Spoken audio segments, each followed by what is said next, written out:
Hey, what's happening? Oh, crap. Yes. What's up, bro? What's up, dog? Dude, what's happening? What happened to your fucking chin, bro? I met the wizard. You guys wouldn't know about it. Who's the wizard? It's a Navy SEAL saying. Oh. It's when you pass out underwater. Jocko talks about it all. Not Jocko. What's his name? David Goggins. David Goggles talks about it all the time. Yeah. He talks about meeting the wizard. I didn't know that's what it was called. I was just talking shit yesterday at a kid's birthday party. I was talking about like falling out. I was like, yeah, a lot of people wouldn't understand. It's basically just me and Navy SEALs. The only people who know about passing out underwater. I try to do back and forth in the pool, like underwater. Yeah, of course. Well, I had goggles too, so I was like, Dude, David Goggles. I was David Goggles, dude. Yeah. I was just doing a little bit of buzz training. You burned the boats, dude. Yeah. You had to go until you passed out. Yeah. Dude. And I'm like, I'm going. We were like, I'd been outside all day. I'm sweating. It's like, you know, I was no sleep for days and days and days on end. And then we played actually, dude, a fun pool basketball game. Instead of full-on pool basketball, pool knockout. 2 basketballs, play knockout, but you got to like trudge through the water. Yeah. It's very, very fun. So we played a couple rounds of that. I was the only person out of 4 people who didn't win a game of pool knockout. So I had something to prove. When people started talking, going. Who was it, like your cousins? Me, my cousin, and like 3 of our friends. So when they started talking about back and forth underwater, I was like, here's my time to get a little W. So Yeah. I had goggles on. Actually, I had my daughter's goggles, so I think they're a little tight on my head too. So I go, dude, I get down there so easy. I'm like, holy shit, dude. I might go down and back and then push off again just to flex. And I get a bad push coming back. And I'm on like 1.5 basically coming back. And I start getting, you know, you're vibrating when you're out of breath? Yeah. I'm vibrating. And all I kept thinking was like, be great, You have to do this. Be great. You have to do this. And I keep going. And all of a sudden I'm like, the last thing I remember is feeling like something's really wrong. And I come up from out of the water, like choking on water. I passed out underwater. So I come up from underwater, just like, I'm like fighting the pass out. And then I'm trying to use my legs and they're just like jello. And like, dude, everyone's just laughing at me. And I'm like, and I'm like screaming, freaking out. And then I go out again and I come to and I'm like, yo, I think I passed out. And they're like, yeah, dude, you fucking smacked your face on the side of the pool. Holy shit. I was like, no, I didn't. And they're like, yeah, I was so adrenalized, I couldn't feel anything. Then I touched my face and it was just blood everywhere. And then, yeah, so I fucking smacked my chin on the pool. Was your mom and dad there? No, my mommy and daddy were asleep. This was late. Oh, it was late night. So everyone thought it was like a severe aqua brewski tumble. Because last thing everyone saw me was like carrying tequila. It wasn't a brewski. That's a slight brewski tumble, dude. Wait, hold on. What is the last thing everyone saw? You carrying a bottle of tequila? Yeah. I was like, no, what happened was I tumble. sweat too much at Longwood Gardens. No, you took a fucking brewski tumble, dude. Welcome to the club, bro. I was explaining to my friends the worst because my buddy had a delay at the airport, and I was like, for real, there's nothing better than. He was like, fuck, my flight got delayed. I was like, I celebrated delay. True. It's like, dude, if you have I have to drink. There's nothing to do. So getting hammered in airport's like one of my favorite things. It's fun. And then I explained to him the worst brewski tumble I ever took was that Jet slipped in the bathroom at JFK. And O'Connor walked in while I was on my side laying on the bathroom floor. And this was right after me and him had an argument. So I had to be like, fuck you, dude, I'm still right. From the ground of the... But the Democrats are bullshit. Yeah, it was like, can you at least admit Trump is more cognizant? I was fucking Anakin in the lava, just I fucking hate you. But no, I hit it down and back myself this week. Did you really? Big time pull. Took 2 tries to get it. Usually, did you really? Yeah, and then I got it, and I thought I was going to impress some women that were there, and not one person was looking. I surfaced like dark red, fully out of breath, and I was like, "You guys see that?" And everyone was like, "Ew, why is that guy panting?" That's good. You hit it down and back though. It was a big down and back for me. I almost died trying to get it, dude. I was ready to die. Yeah, I entered that phase. Yeah, it had to be done. Buzzing. I've done down and back. I was like, what the fuck's going on? I'm telling you. Yeah, your blood pressure. It was Longwood Gardens. It was the tequila. Dude, my brother brought me to Longwood Gardens. He brought my whole family, and they had been bragging. They're like, dude, in Pennsylvania. Longwood Gardens fucking blows, dude. Longwood Gardens, when's the last time you went there? Never. It's tight. Longwood Gardens, I've seen pictures. It's tight, dude. I went there. They have like, I'm trying to figure out my landscaping right now too, because I want to fix You front want of to my take a house. look. You want to see the highest level. It was inspo. Yeah, Yeah. I wanted to see what I was like. Whatever the DuPonts. That's the DuPonts property. It's hundreds. Maybe it's 100 acres, and they had like I guess a house with a terrarium where you just walk in. So I was like, let's get out of the heat. I'm like, oh, here's a building. It's just a fucking greenhouse. It's a swamp. Walk into there. Dude, they're all like, it's been like 60 degrees at nighttime. I'm like, oh, finally get a break from the weather. I go in there. Dude, it was 93 degrees, maybe 75% humidity. It was brutal. So I go into a greenhouse and I'm like, I guess it's cooler in here. Then you hit a pocket and you're just instantly just covered in sweat. So then I fucked up my swimming, dude. Being long with garden. Threw the whole room off. Threw the whole fucking room Threw the off, whole dude. fucking room off. Didn't get any fucking sleep. I went to my parents' house. My mom won't turn on the air. She turns on the air conditioning, but barely. It's a fight. It's crazy. You gotta control it. I'm not gonna. That's one thing I don't touch it. people's thermostats. I will touch my parents' thermostat. Will you I'll really? go, yeah. Just go and crank it And then down. I'll hear Phil walk over and change it immediately. Like, who's doing this? It's literally, he'll change it 1 degree. He'll put it back up 1. That's so funny. He's an asshole for that. Well, we were staying in my sister's old room, and that was like notoriously the one room of the house that like doesn't get heat in the winter, doesn't get air. Dude, so it was like me, Brittany, and like we're in like a full bed, and then there's our one daughter's in a pack and play.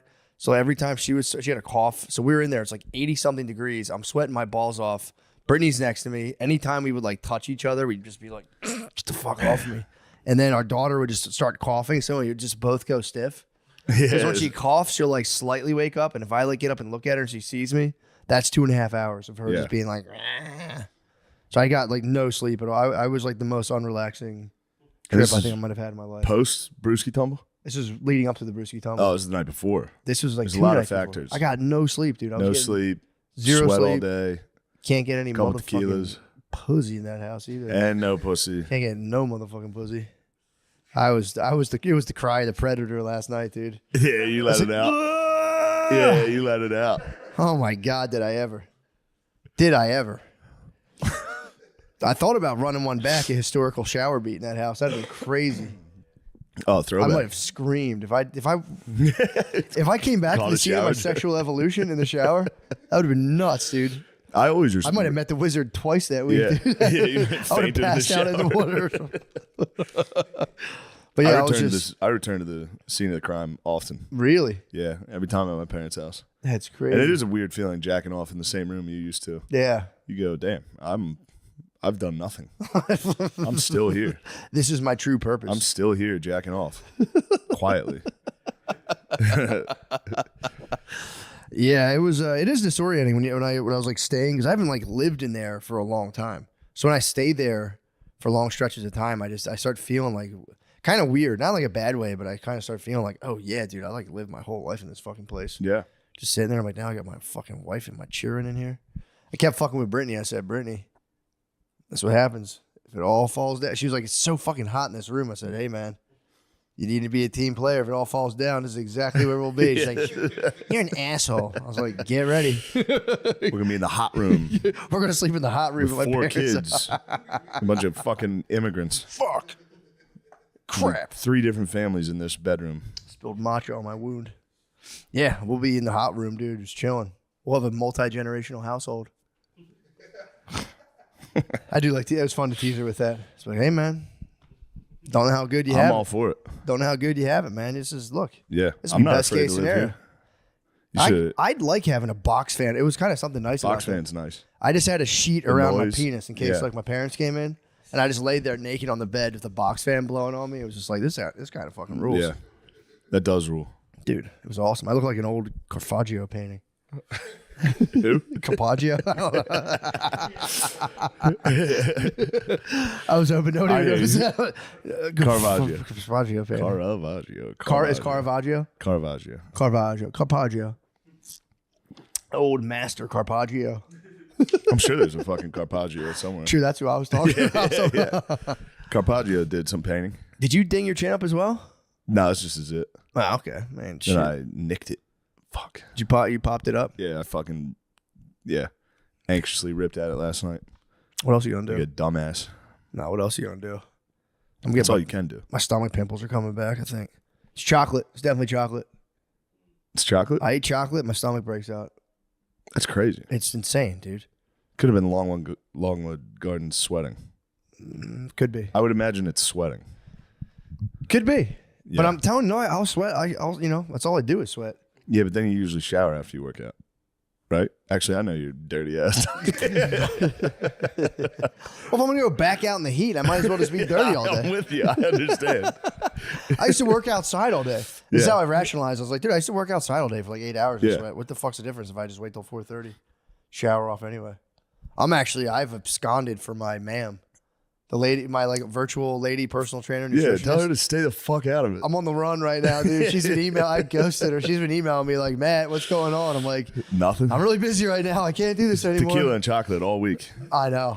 The logs went dark, and I was like, I'll email her today, and I'm like, just one more day of glory, dude. One more day. You've earned it, bro. I did. I fucking almost killed myself in the pool. Yeah. Exercising. Dude, pool knockout is for real so fun. One of the balls, like, you know when you peel all like the skin off of a basketball and it's the fuzzy stuff? In the water, it gets slimy for some reason. So every now and again, you'd catch the slime ball, dude, and it was like 50 pounds. It was fucking fun. Did you get to fight during knockout? Are you allowed to be physical? There was a little pushing. You got to be able to push. Are you allowed to throw the other ball? There's a little blocking. Yeah, the rules got bent immediately. Yeah. So, if your ball goes out of the water and you see the other ball, just jump and smack it, run, get your ball out of the water. The rules started to bend a little bit there. But, yeah, it was fun. I was fucking out of breath. We had a good time. Yeah, we had a shindig here what'd you guys on the do? 4th. Oh, you would like this. We set off some fireworks in the front. I saw the remains. Dude, the neighbors came out. We're like, hey, shut up. And I was like, shut the fuck up. I was, we had a couple drinks. So I was like, hey, shut the fuck up. The old man across the street? No, down they were young. Oh, fuck that. And they came out and they're like, hey, keep it down. They just want to watch the fireworks. So I was like, shut the fuck up. So then we were setting off fireworks. And then they stayed and watched. So then I got some Roman candles and shot it at them, and they all ran. And then I woke up the next day like, shot fireworks at my neighbors. Holy shit. So they were jokingly coming out and being like, keep it down? I was keeping it high. It wasn't hitting them. You just hit it over? Yeah, I was I know what you mean. Little chin music. Put the angle above it. Yeah. Brush them off the plate 30 degrees? Yeah. I Napoleoned out. Sure, what was that one thing when you opened the cannons on the citizens? Yeah. They came like, turn it off. True. Damn, you got the candles and shit? Yeah. Where'd you get fireworks from? Yoni to Hinchcliffe's bro. Right. He brought over like a mortar and was firing like real fireworks. It was crazy. It was comical how intense the fireworks were. Yeah, dude. When you go to those like Phantom fireworks stores, they sell like real shit. And I don't know if you're allowed to do that here. It seems like Texas has right outside of Austin. There's a zillion fireworks. No, I just mean like the fire hazard here. Oh, they probably come shut you down. Yeah. But yeah, you can get. We passed a fireworks store like 20 minutes outside the city. But yeah, I like the little ground guys, dude. Just give me the. Yeah, we had the ground guys going. Cracklers going. Yeah. I've become my dad in terms of hating fireworks. When I see him, I'm like, Jesus fucking Christ. Yeah, you can wake that up the shit's neighbors. Fucking sulfur. That lands on your roof. It's not going to stop fucking burning. That's all I was thinking. He was hitting me with his hatred for fireworks. Say, it's fucking sulfur. It lands on your roof. You can't put that out. He was in absolute full effect all weekend. He is so fucking funny. Yeah, what else happened at the 4th? Right when we got there, Guard Dog ate some mushrooms, was freaked out. Really? What'd you have? I had these chocolates, but I think they were expired chocolates. So they kind of hurt Expired chocolates. Expired chocolates. If you hang out down here, if you get a southern accent, you'll just be Gump. Yeah. Yeah. Oh. You had some expired chocolates. I had some expired chocolates, and they hurt my belly a little bit, and then I ate more because I was foolish. Did you have a bellyache or a panic attack? What happened? I had a bellyache that led into a panic attack. No. But You kept it together pretty well. I kept it together pretty well, but I could tell fully you were, nonverbal for about 2 hours. Yeah, you were spinning. I watched. How many squares did you have? Faux Squares? That's decent. Faux squares are damn near half the bar, isn't it? I started on 2, and then I hit 2 mo. After about an hour, I was like, "This is gonna be the best day ever. I need to take more mushrooms." You had a bellyache. Yeah, And then I had a bellyache on bellyache. mushrooms would send me into a fucking. I told you about House of pain. Yeah, I told you last week. I had half of one at McCaffrey's wedding. And he started to bug. Yeah, I told you this. This is when, Yeah, right? that's when they. We saw the I moon. was sitting outside looking at but I was sitting outside in a rocking chair looking at the stars, and a dude comes up because I was in that party that was like intense. Yeah. Then I came outside, and a guy was like, My cousin looks retarded. We say he looks like you. And I was just like, oh, Yeah. shit, dude. I was just freaking out. Dude, sometimes the lower doses are worse. It was just a little. I thought I'd be fine. Yeah, but when you have enough, you kind of just like, you're kind of out of your like Yeah, I was normal just mental slightly sphere. high and physically the body high with it. I was That's like, I think tough. I'm going to faint at the fucking martini party. That happens at weddings. I like to take a You little take bit a of fucking mushrooms. espresso martini tumble at a fucking. That's the most embarrassing thing. That's a girl martini tumble. They do look delicious. I never had one before. As soon as I took the mushroom, I went and grabbed an espresso martini and chugged it. I was just. Just to counterbalance it. Yeah, if you took an espresso martini tumble, that might be how you end up as one of those guys on Instagram in a tweed suit. And you're like, who sure. says guys can't look good anymore? Who says a man can't look good anymore? God damn it! I did a cool slam dunk with them easy to cure I watched that. That helped. to John Cena's entrance music. That helps. That's as cool as it a gets. lot, yeah. I heard you guys started a gay OnlyFans, and everyone's finding out about it. Oh, that's sketch. Well, No, that's allegedly. you. No, it's That's not you. I heard you guys have a joint gay OnlyFans. What the hell? Yeah, you guys could probably make some money, dude. We might be able to, yeah. If you did like real softcore shit, like nothing genital, just like Just play. cuddling. Start with an early hand-holding. one. Start with Twitch streaming. You guys shirtless playing video games in there. Anytime you do well, you like jump on each other and hug. And that's a little. We're tiptoeing into it a little. Yeah, like for more maybe. subscribers, you do like more degraded acts. You'd be thick and thin. That'd be kind of nice. It's a nice name. It's got a nice ring to It it. does. When it comes time to actually penetrate each other sexually, who's doing what? I think I'm out. I think I can't. What? Wait, you're telling me you don't want to have gay sex with one another? I don't think I can go gay sex far. I think Gardini's the top, dude. I think you're the Gardini power- would top No, you. I it's not. think It's so, nothing too. like. I think he would little humper you. Yeah, I think Gardini would take the top. Bro, you got all those cheeks. You got all those cheeks. You You're know gonna I keep them love for everybody? cheeks, bro. I'm sorry. I'm just doing it. It's just a Dude, bit. you're so voluptuous. All right, what if it's panties in the mouth? Now it's three dogs going at it. Nate's entered full unk face. The thick cons. The curvy type. Yeah, the dog, the butter Brought the dog. butter dog. He brought the lady. Tommy's got a new butter I dog. saw Tommy's butter dog yesterday. Everyone's getting dogs now. First step. Yeah. First step. They'll have That's a kid in a month. big old babies in their bellies very soon. Well, you get the dogs first. Then you just completely sacrifice the dogs to the kids. You're like, yeah, I don't give a fuck. Yeah, I learned that at a pretty young age. Yeah, My bro got a dog with his chick. Immediately she got pregnant. it's something happens, man. I didn't know that was a. Yeah, as soon as he bought the dog, everyone was like, "Oh, you guys are gonna have a kid." It's a tester because the dog's a 7-year, not Yeah. commitment or whatever, 7 year. whatever, however long they Put the live. fucking thing down, dude. You see one limp, you go, all When right. you rescue them, usually they rescue them when they're like 2, Yeah. and then you got another 7 years, and that thing's gonna die. So that's like the first. Once you get a dog with a girl, then I think like a green light goes off in her head, and she does. Yeah. It's just time for you to She crumb. cups your butt cheeks and goes, no, The stay leg in." lock, dude. Ah. Hits you with the fucking leg lock. Yeah, exactly. And who are we to resist a leg lock, dude? It's It can happen to any of our us. bodies are designed to complete that act. A leg lock is impossible. Pulling out's impossible. I don't know how. Like, I mean, I do it, but it's like You're not fighting. supposed to. You're fighting You're not everything. supposed to. You're not supposed There's a to. part. There's literally even my inner monologues. Like, she'd be a good mother. Do it. I try to get those like right before I pull out. I get those like couple real waves of intense euphoria. Where I'm like, You get the last couple, not yet. Hold. I go, ah. and then you go, "Oh, there's a little." Oh, my bad. I got greedy again. I got greedy again. There's my front runners, and he pop out. There's Yeah. the guy. You know, there's a good show. I didn't finish it. I fell asleep last night, but it's about this Dutch guy he was a sperm donor. He would do it offline. He had like 1,000 kids, Yeah. but he was like a YouTuber. His videos are the funniest fucking. He's like, "Today I'm in Rome. It is very beautiful here." Oh no. And then like he's like with long hair playing guitar and shit. But then he would talk about coming in these ladies, and it's all just lesbians. It's all just Dutch lesbians What? that are like, "He is very good. I hire him to come in my pussies. His semen is very strong. They're very excited about how strong this guy's jizz is. Whoa. It's pretty great. Then it turns out he's a freak that loves impregnating. Dude, he would jack off in a cup. They would drive to his house, take the cup, keep it between their legs to keep the sperm warm, drive home, and turkey baste it in.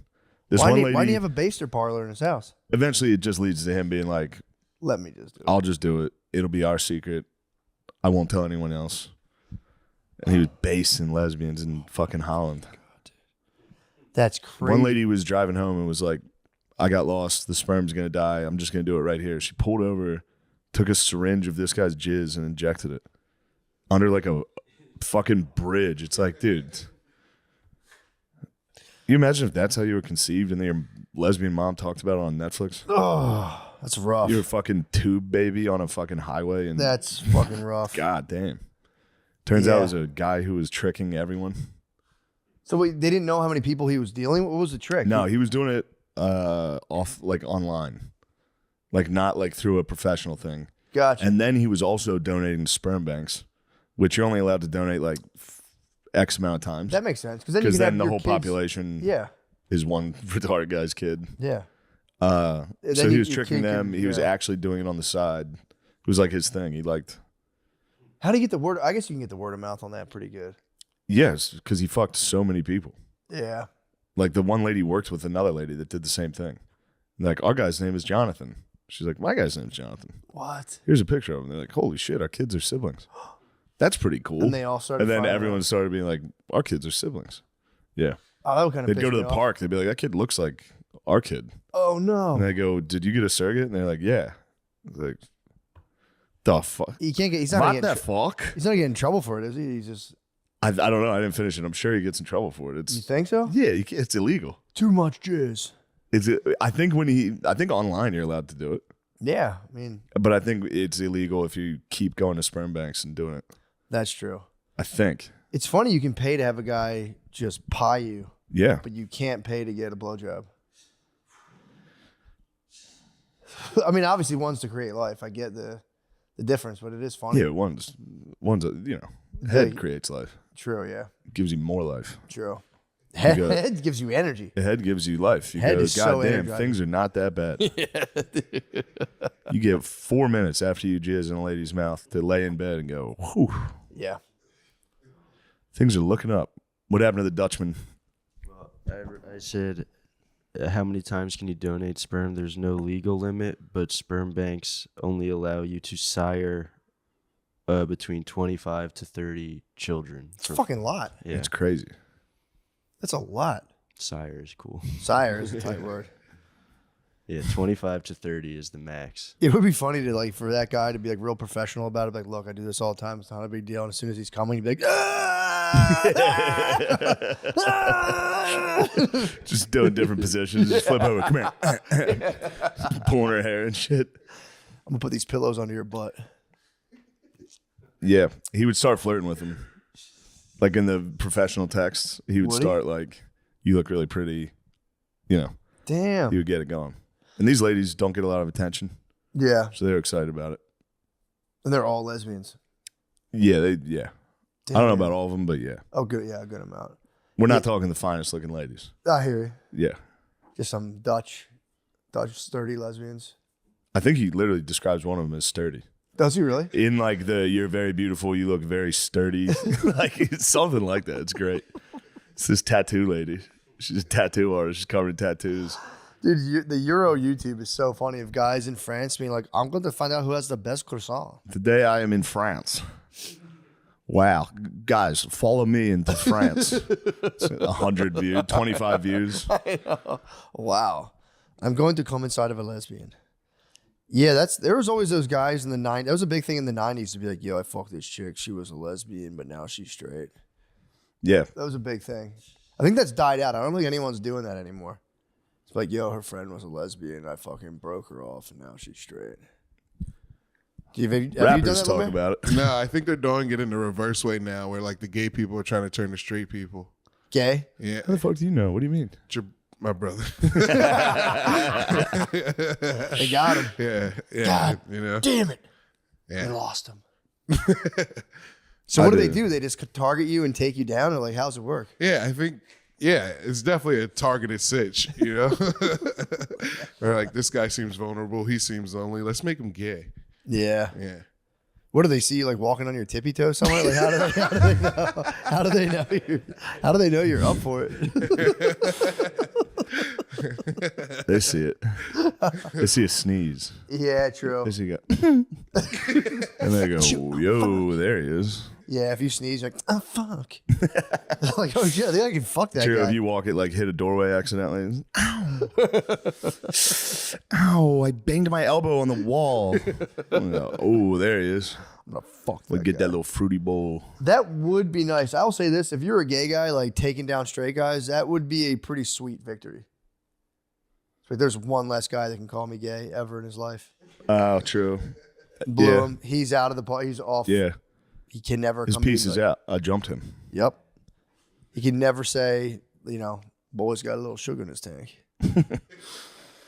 But you are really fucking, it depends how it's done. If True. if you're at a bar, a guy's drinking, and you suck his dick. You really altered that guy's entire life. He did. Like you really fucked his whole life up. It is funny to think about a dude who's like genuinely straight, who gets like so wound up and just kind of like confused, gets drunk and like gets his dick sucked by a guy. It's a very funny thing to think about. Just being like, I don't know, man. I don't know what I'm gonna do with my life. And it's like, yeah, I'll watch a movie with you. And you're, oh shit. Oh fuck, dude. Oh no. Fuck. Oh god. Hold on. Oh, hold on. Bro, dude, no. Don't do this. Don't do this. You're the last thing you remember. You're like, so the aliens just land and they don't talk to anybody? Oh god damn it. I heard this was good. Oh, what else is she in? I've seen her before. Oh, Wait, shit. You're just going to put it behind me and suck it? What the fuck, dude? I didn't even know it could go back there. Whoa, you got it. You got it. Oh, shit, dude. Men have G-spots? Ugh.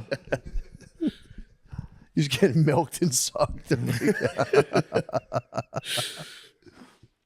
I got in a nice fight. You would have appreciated it. I've been watching girl TV. Mm-hmm. There's a lady around, and I was watching a girl show. Her and a friend, and we were watching RuPaul's Drag Race. Yeah. I'd had a couple brewskis. I think it was after, might have been the 4th of July. Was after the 4th? I was You're fired up. patriotic, yeah. I was patriotic as fuck. We were watching RuPaul's Drag Race, and they were laughing, and I was like, all right, so you guys are laughing at them also. Like, this is silly.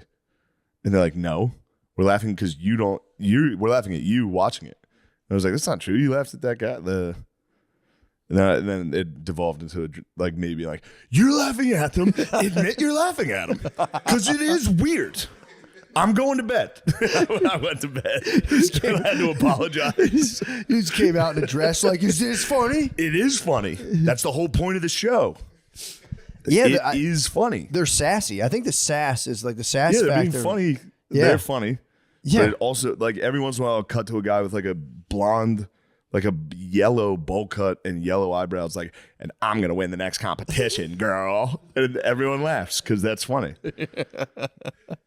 I'm not So they were like- claiming that all the funniness was on you watching They were it. saying that I was a bigot the entire time, and that's why it was funny to watch. And I was like, no, but they are funny, and I watched you laugh at them. Yeah. They're funny. They are. And anyway, I couldn't They're get over literally, it. I they're couldn't get over silly. it. They are silly. They're being silly. They're being very silly. They're being the most silly. Possible. Possibly too silly. What's the distinction between full trans is like you want the full experience, the boobs, like Steve-O. Dude, how crazy is that? Steve-O's getting tits. Remember I talked about how funny it'd be for dudes to be a Yes. dude, but hold down like a solid rack? He's doing that, dude. Yeah, dude, I think I affected the morphogenetic field, dude.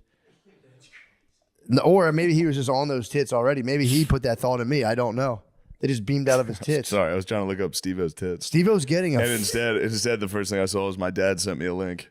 PennLive.com. That's our local newspaper. The moment a bear fell from a tree near Trinity High School. Thank you, Phil. It's actually hilarious. They tranked a bear. Yeah, that was near Trinity Boy where they fell, got that? Yeah. I thought they shot that thing.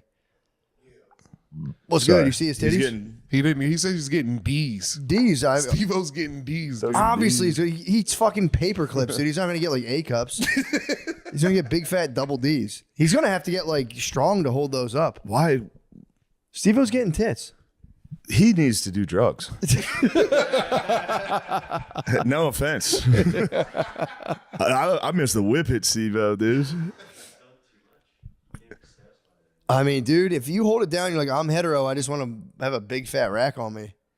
The case I was making is that would be erotic. Though. You can squeeze your on it. Squeeze on your titties. You sit there and it's fucking. That's fucking. I know. I hate it. I know it's crazy. You don't think he's trying to make a stealth like slow trans move? That's the move. I mean, I think he's hitting the full. If you're getting tits and you're going, nah, I'm just fucking around. Like, nah, dude. Yeah. I don't know. It could be a slow stealth trans. But again, it's like, I don't know. If he might just hold down some titties, dude. Keep it a buck. It's crazy he's doing that. I saw Bam was in talks with bare knuckle boxing. What? Yeah, Bam's transitioning to straight as fuck. Bam's winning. Why is he dude. doing bare knuckle boxing? I don't know. That's kind of cool. That'd be cool for him to get into that. I mean, he's got a high pain tolerance. I don't know. Although We've they been haven't- watching a lot of Steve-O's lower back's gonna be killing him with those titties. people though. that are not trained fighting. We've been watching the fucking street beefs.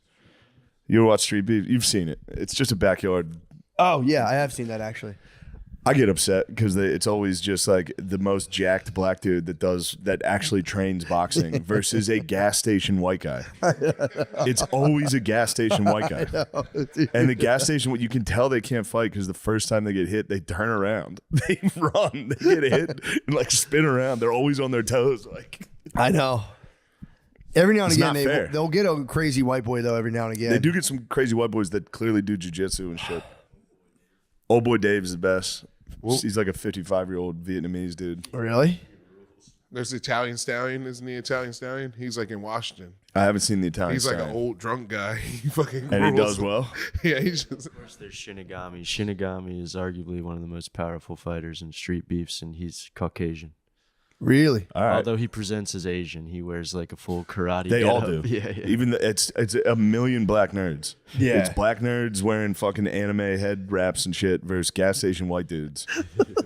And the gas station whites get fucking slaughtered. Yeah, they get beat up. That's crazy. Shout out to them for even taking on the challenge. Street beefs is awesome. Street beef is crazy. I've seen it. It's probably Butterly my showed it to me a long favorite time thing to ago. watch. It's crazy. I only watched it like I'll see like clips online. I never sat down and watched 2-hour compilations. That's like they'll like fight in like a drainage ditch off like the side of the road in California. Oh really? If I'm thinking of the right thing, there might be another one. This one's like more of an organized, like a Okay. shitty fence ring. Yeah. And there's like kids watching it and people smoking. Yeah, there's full cigarettes families. next That's to what they it. based the UFC mini game on. Backyard Standing brawls. back. Yes, yeah. I it think they seems based that way. off of Kimbo. Okay, gotcha. That seems more Kimbo to me. Wait, Probably. did whatchamacallit just fight Miles? Didn't Nate Diaz won. Nate he Diaz it was won, just yeah. boxing. Just though, right? boxing. It was fucking great. He whooped his ass. It was a very close fight. Was it But really? Nate won, yeah. Nate had Damn. volume. Classic he? Nate Diaz. Did you hear McGregor bet $500,000 on it? No, who did he bet on? Masvidal? Nate Diaz, Oh, hell yeah. and he won Nice. won. McGregor's back, dude. 1.7 milli.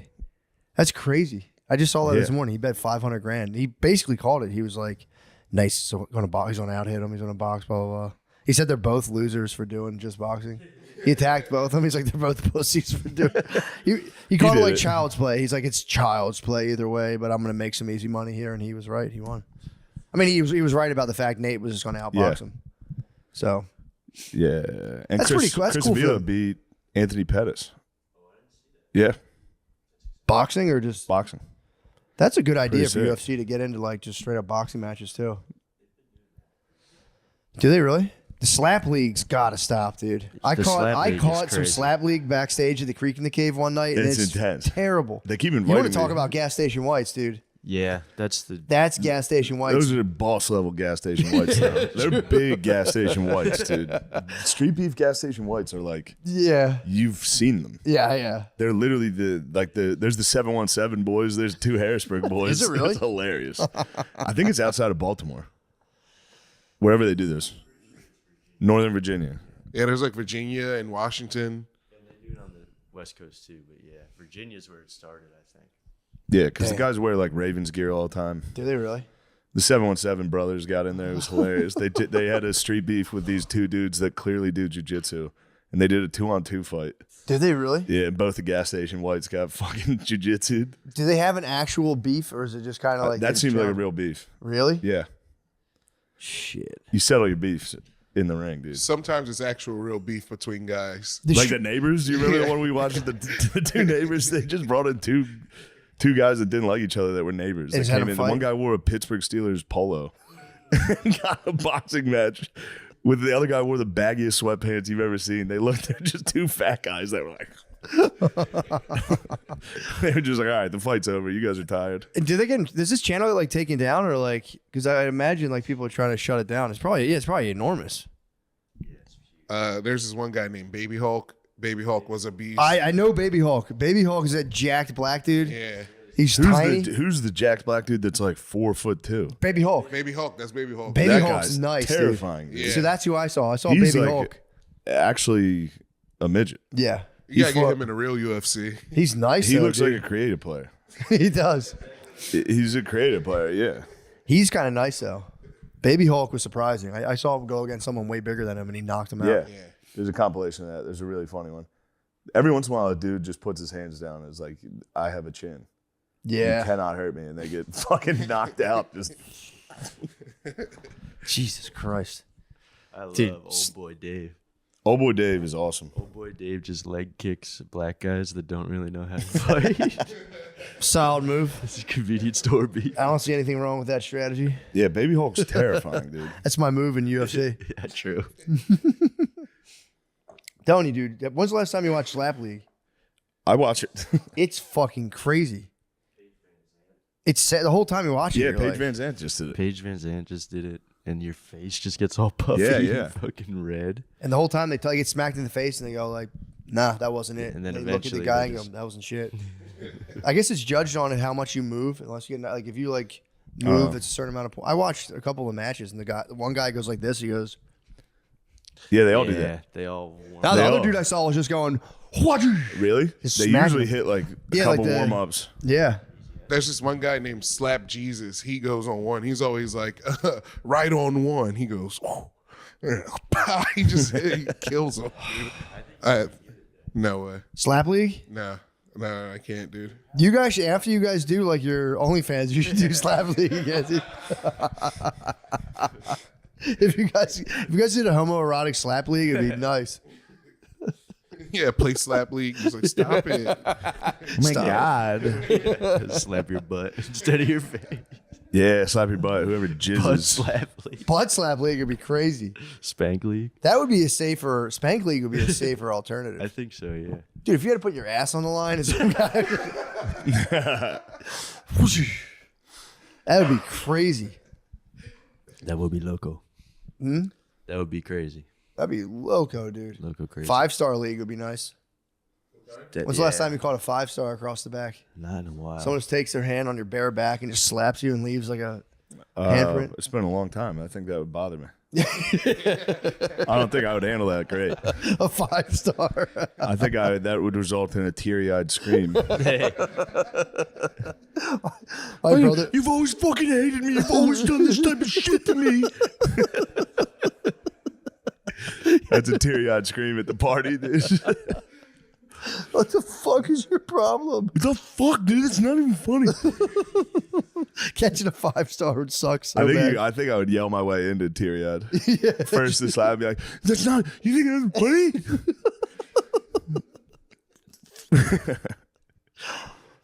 There's nothing worse than talking yourself into a cry. That's the only time. That's the only way I cry now. Is just someone's like, "What's wrong?" Nothing. Man, you all right? Yeah, it's just that.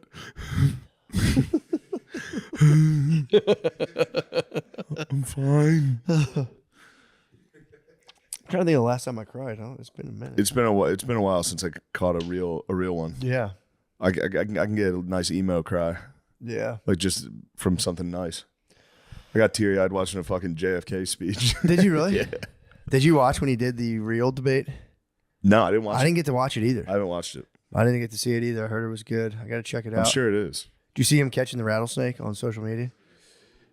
Dude, you see him catching a rattlesnake? He's I didn't see catching him catch critters rattlesnake. now. He'll I catch saw him covered in lizards. bugs the other day. Yeah, he catches. Dude, He's literally covered head to toe. why in was he covered in ladybugs. bugs? He's a Covered in nature boy. ladybugs. He was talking to birds the other day.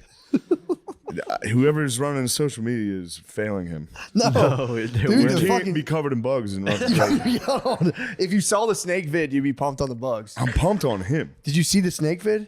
No. He catches a rattlesnake in a butterfly net, dude, and grabs it by the head. It's fucking crazy. He's on a That's Zoom good. call. I like that. And you He's see a little Teddy his Roosevelt. bae's watching him, dude. Yeah. His bae, you can tell his babe's like, oh my God, I can't look. He's a nature boy. He's just a gushing nature her boy. up, dude. But I can't have a candidate covered in bugs. What kind of bugs were they, first of all? Ladybugs. Dude, ladybugs rule. No, it's an infestation. I used to have ladybugs in my old house. And I know. loved You it. didn't believe in germs. I didn't believe in germs. Yeah, these ladybugs are healthy. I question germ theory, dude. It's a relatively new theory. Turns out it's right. It's right. Turns They out it's nailed it good. on the head. Hold on, I'll find the bugs. Question germ theory, and I got like a third world eye infection. That shit fucked me up, man. what happened? What Google type of eye? epidemic keratoconjunctivitis.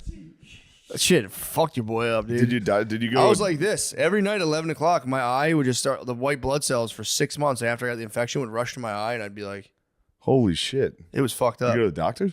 Yeah, eventually. I didn't have health care, so like I kind of Yeah, you gotta toughed it ride out this for a out. while. And I begged my mommy. I was like, "Mommy, I'm really scared. I think I have the Ray Charles disease. Can you please send me to the fucking eye doctor, please? Mommy, please." You would do well with the Ray Charles. It would just be piano. You'd be so nice on the Oh, piano. I was at my Aunt Kathy's house for 4th of July, and she has a fucking organ in her house. So, dude, you know you can get pianos for like nothing. Can't find the bugs. It's not that expensive to move pianos. And everyone who has a piano, a lot of people don't want it anymore. So if you there's a ton of free pianos you can just get. And moving a piano is not that much money. I thought it'd be like $5,000. Yeah. It's like a couple hunch. So you can have a brand new baby grand. You gotta string it up outside your house. That would be nice. But Drop it on a fucking coyote. that wouldn't be bad too. Just to put one in my backyard, let it get rained on, let it degrade, and just be like, all right, get me a new free piano, move it to this house. Yeah, Play outside in the rain would be fucking awesome. dude, that'd be crazy. Playing fucking what's that? Spoons or no? What's the? I know how to. I'm trying to learn the basics of cocktail piano, so I can play like that real slow, like hotel music. I've learned I'm good at like learning little tricks of things to make it look like I'm really good at things. When in fact, if people just looked a little bit deeper, they'd be like, "This guy has no idea what he's doing." I've learned the 7th chords on That's a piano. Trump move. It is For kind real, of. that's it a is- Trump dog It move. is a Trump dog move.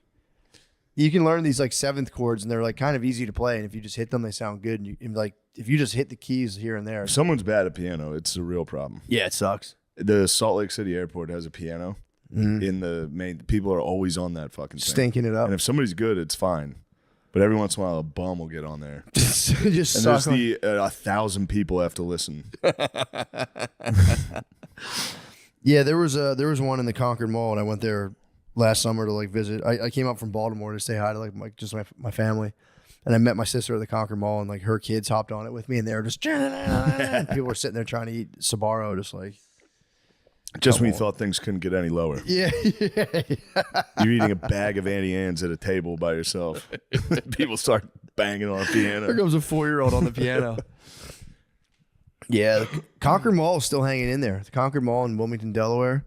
It's like It's good to entered see the them all hanging on, dude. Dude, they've entered the phase of like Chinese bookstore plant shop, where it's just like they sell like Shit.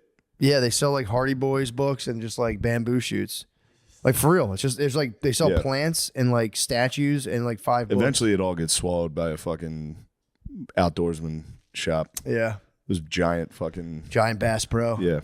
Shit, you know whose favorite store that is? The Bug Man. The bug man. RFK Jr. Dude, he's covered in bugs. The bug man. You love the store too. It is a fun store to go in. My brother's son. Phil loves it. Phil Oh. would stop at them when we would drive. And Dude, he would go in and look at stuffed deer. Yeah, And be like, that's a good looking deer. I asked my dad about it. I was like, "Have you been to Bass Pro?" And he was like, "Dude, Yeah. I spent hours in there." So I go there with your mom. And mom's like, "You don't need any of this stuff." I'm like, "Would you relax?"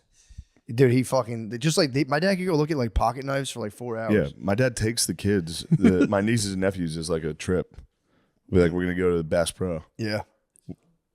Bass Pro does rule. Big fish tank. Yeah, they got a big fish tank. Hold the lures up to the side to see if the fish like it. What? Yeah, because if you like swim it along the side of the tank, the fish, if it's for the fish, it'll be like, and they'll start looking at the lure. Really? Yeah, I'll go.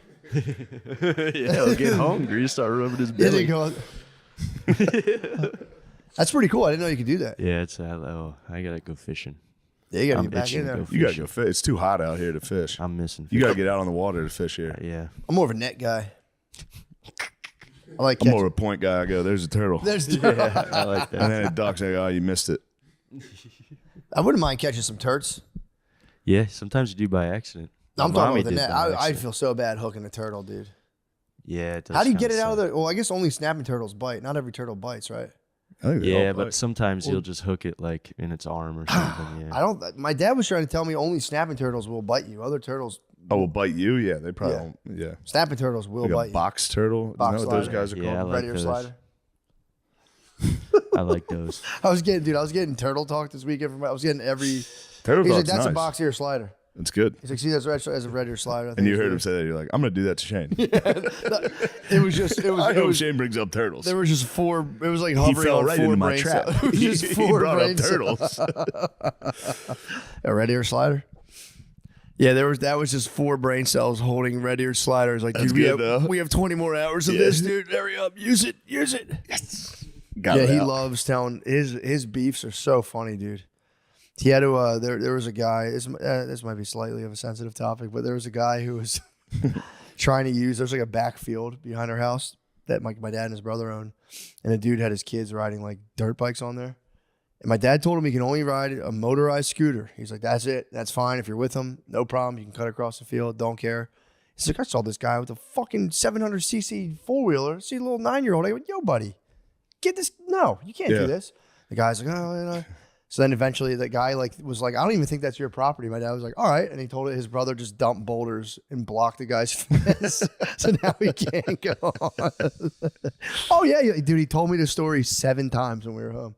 I mean, said, that's a big oh, day. you want to talk to my brother? You okay? Okay. He's busy right now dumping boulders in front of your fence. Now you can't open it. Oh, yeah. You got to get it surveyed. It's because it's not your property line, because I know it is. We've been here since 1990. Dude, he lives for those kind of battles. Very funny. He'd be It's like, a fun battle. he was on it was 600cc dirt bike. He's towing 4 kids behind him. I said, oh, who thinks on the hook for that? True, it's on his property. Yeah.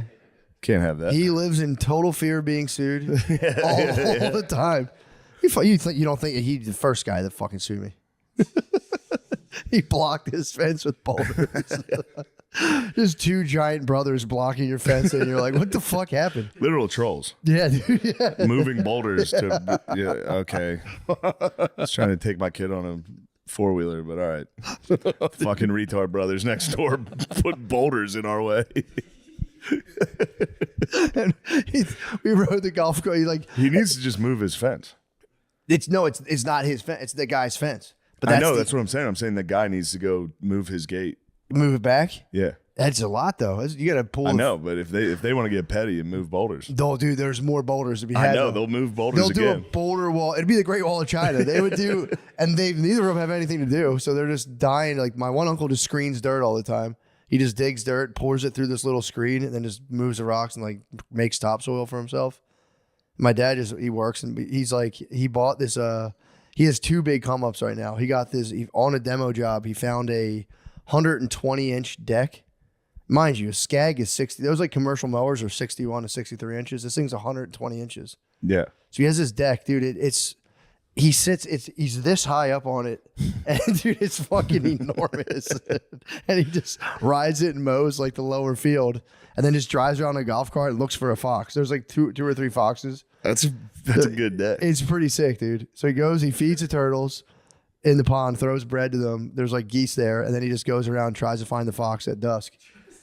It's so Is he funny. gonna kill the fox? No, the fox. He just wants to take a look at it. He's just trying to see it in action because the fox is killing the chickens. There's the fox. That's a problem. But there's like 3 of them, and he's killed a lot of the geese too. There's only out of like a He's killing the geese? Oh, the fox. Yeah, the fox is brutal. Mr. Bushy Tail.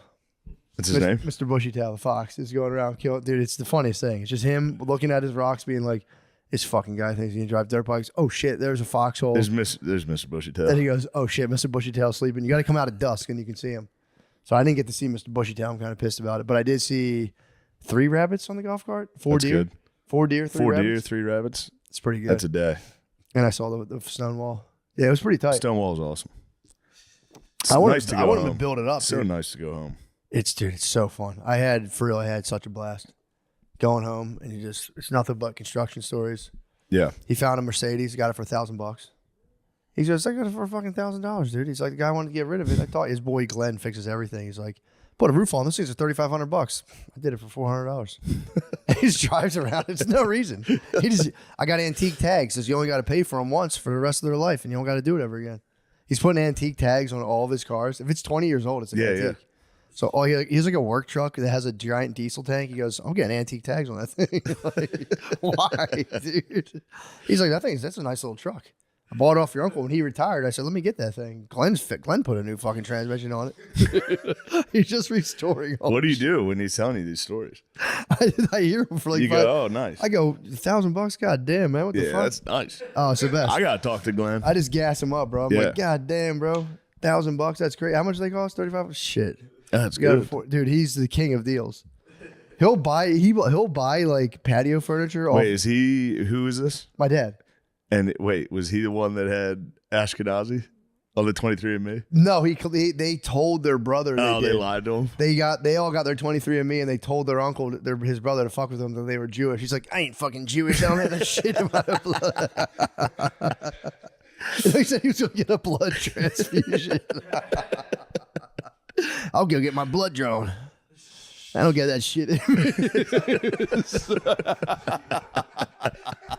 Yeah, they were fucking with him. Telling him, like, "Yeah, we're Jewish." He's like, "I ain't fucking Jewish. I'll go get my blood drawn." He was just gonna get new blood.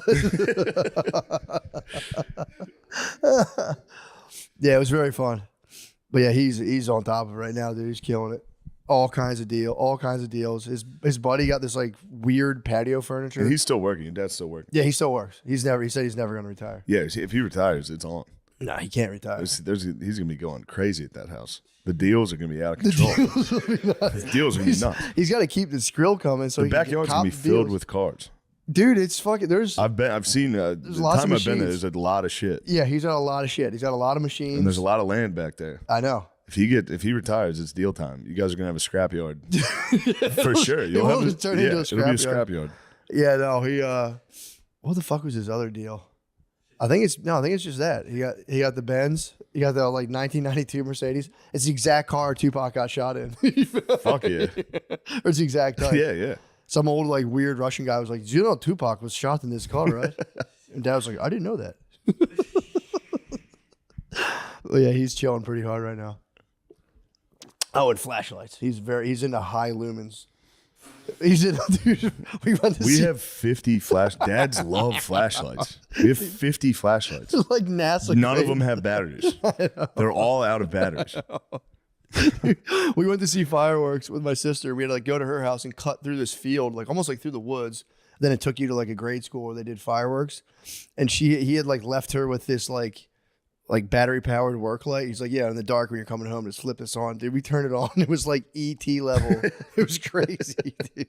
Just illuminated the woods. They almost get me. I'm answering. I'm. Bro, Eventually, we all become flashlight men. I've been watching. Instagram has one that's like the world's most powerful flashlight. Yeah, dude. I'm getting ads for it. They're nice. And it is fucking sick. I had to walk their dog, but he's like, "Here, use this one." He said, "This is your mother's flashlight." Turn it on, just Area 51. They hit the dads with like, "I was in the special forces. These are special force grade flashlights. These are special forces sunglasses." They fucking kill these guys. I know, dude. He said, "That's 24,000 lumens." But yeah, it was fun. Going home was very fun. It's nothing but golf cart rides. Golf carts are the best. Deals. things Oh, ever. the patio furniture is the best. His boy hooks him up with this patio furniture that's like teal blue. Like it looks like it's from like a retirement home in Miami. It looks crazy. Yeah. He's like, "Dude, that was $200. That shit goes for $1,200. He just has to get it. Yeah. Just sitting there, nobody uses it." And bothers my brother Tom. He's like, you're gonna get some of this furniture? Tom's like, no, I don't want it. He's like, what the fuck are you doing, man? Yeah. Grab a bench. Are you a loser? He's like, I don't want to Get a bench. It's like $1,800. It's just like baby blue. It's like a baby blue bench made out of fucking like marine. Is he selling any of his deals? Nah, no. He gives them away. He's got 55 bicycles in his basement. He got into collecting. Your dad has 55 bicycles? He's got 55 bicycles. He got into collecting old school It's bikes. 55 bicycles, 55 scooters, 55. 55. He buys like the Raleigh, like the 1950s bikes. Like those 4 bikes, the exact bikes the Beatles were on when they did that one cover. That dude, He loves music. he does. Musical fucking. And he fixes them up and items. he gives them away to people. Tupac died in that car. The Beatles rode that. That's a 1947 Gremler. He's like, that's a 1947 Gremler. Does he fix the bikes up or are they just he sitting in the fixes basement? them, restores them. That's and then awesome. they just chill Sell out. these bikes. He has no interest. He just he'll like He's find gotta them in the stop hoarding. trash. Or like, where'd you get those? He's like, I went into a shop where a guy had them. I bought them all off him. And I fixed them up. He's like, I put $800 in this bicycle. Dude, he loves it. He used to, when he was a little kid, his first thing he ever did, he had a bicycle repair thing. He used to repair people's bicycles for money. But yeah, I got the full download, dude. The bikes are at 55. Who's going to inherit the bikes? That's his favorite gonna be thing. a That's fight his with the favorite thing to brothers. do too. He gets to tell everybody what they get of his when he dies. Yeah. He goes, you can have all my guns. He told somebody recently they can have his bikes. Who's getting the bikes? He told one of, I think maybe Meyer told somebody, he goes, you can have all my bikes when I die. My mom goes, Kevin, Damn. stop it. If you're a little kid and someone's like, I'm going to give you 55 bikes, you're gonna be like, I can't wait for grandpa to fucking die. 55 bikes from. I'd be telling everybody until like 5th grade. Every day I'd be like, my grandpa, I'm going to inherit 55 bicycles. Yeah, you better be nice to me because I have. If you're nice to you're talking to somebody who's about to own 55 bicycles.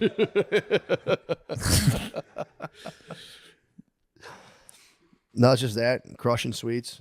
He just crushes sweets, thinks about deals, talks about punks. Anyone who's being a fucking punk, he'll tell you about him 45 times. They're like, he's a fucking creep. Who's being a punk? He's that fucking asshole. That guy bro. is being a punk. Being a fucking a creep and a punk. He's a fucking creep. He's a fucking creep. That's what you call people, creeps and punks. Snot-nosed punks and creeps. If you're old, you're a creep. If you're young, you're a punk. He's a fucking punk. But yeah. Huh? What am I getting? Yeah, what's he giving you? I don't know. We'll see. Just years of nurturance and guidance. You're going to need a golf cart. I'm getting a golf cart, You bro. need a golf cart for your neighborhood. I'm going anyway. to start riding a golf cart here for the podcast. That's a lot. No, dude. I could do it on a bird scooter. You can do it on a golf cart. You're going to ride from your house to my house on a golf cart. Yeah, you can get a golf cart and put solar panels on top, and it just charges the battery. No, I'm not worried about how you're going to charge it. Yeah, it might be a little. Well, I can definitely do it. There's some treacherous parts there. Yeah, I'd be going up Airport Bowl. Yeah, Yeah. that might be a little tricky. I could figure it out. I could figure out a good little ride. The bird scooter would be easy. That'd be a piece of cake. But I don't want to leave. The bird scoots in front of your house. Yeah. Jackass. Punk. That's a snot-nosed punk, dude. I got home, there's a scooter in our front yard. I was like, dude, they're never going to collect this. And he was like, they are. It sat there for 3 days. Then I was coming home. I saw it at the corner of our block. I was like, I know that was Did you leave? Yeah, I do that. And it sat there for fucking 3 weeks. Do they recharge? Do they recharge in the sun? Yeah. Because I'll ride one to red, and then they had a solar thing on. I'll leave it in front of my house, and it's green again. No, I think a guy like comes and changes the battery out. It's dude, just no like chance. I don't think so, Yeah. man. There's just definitely a guy who comes and goes.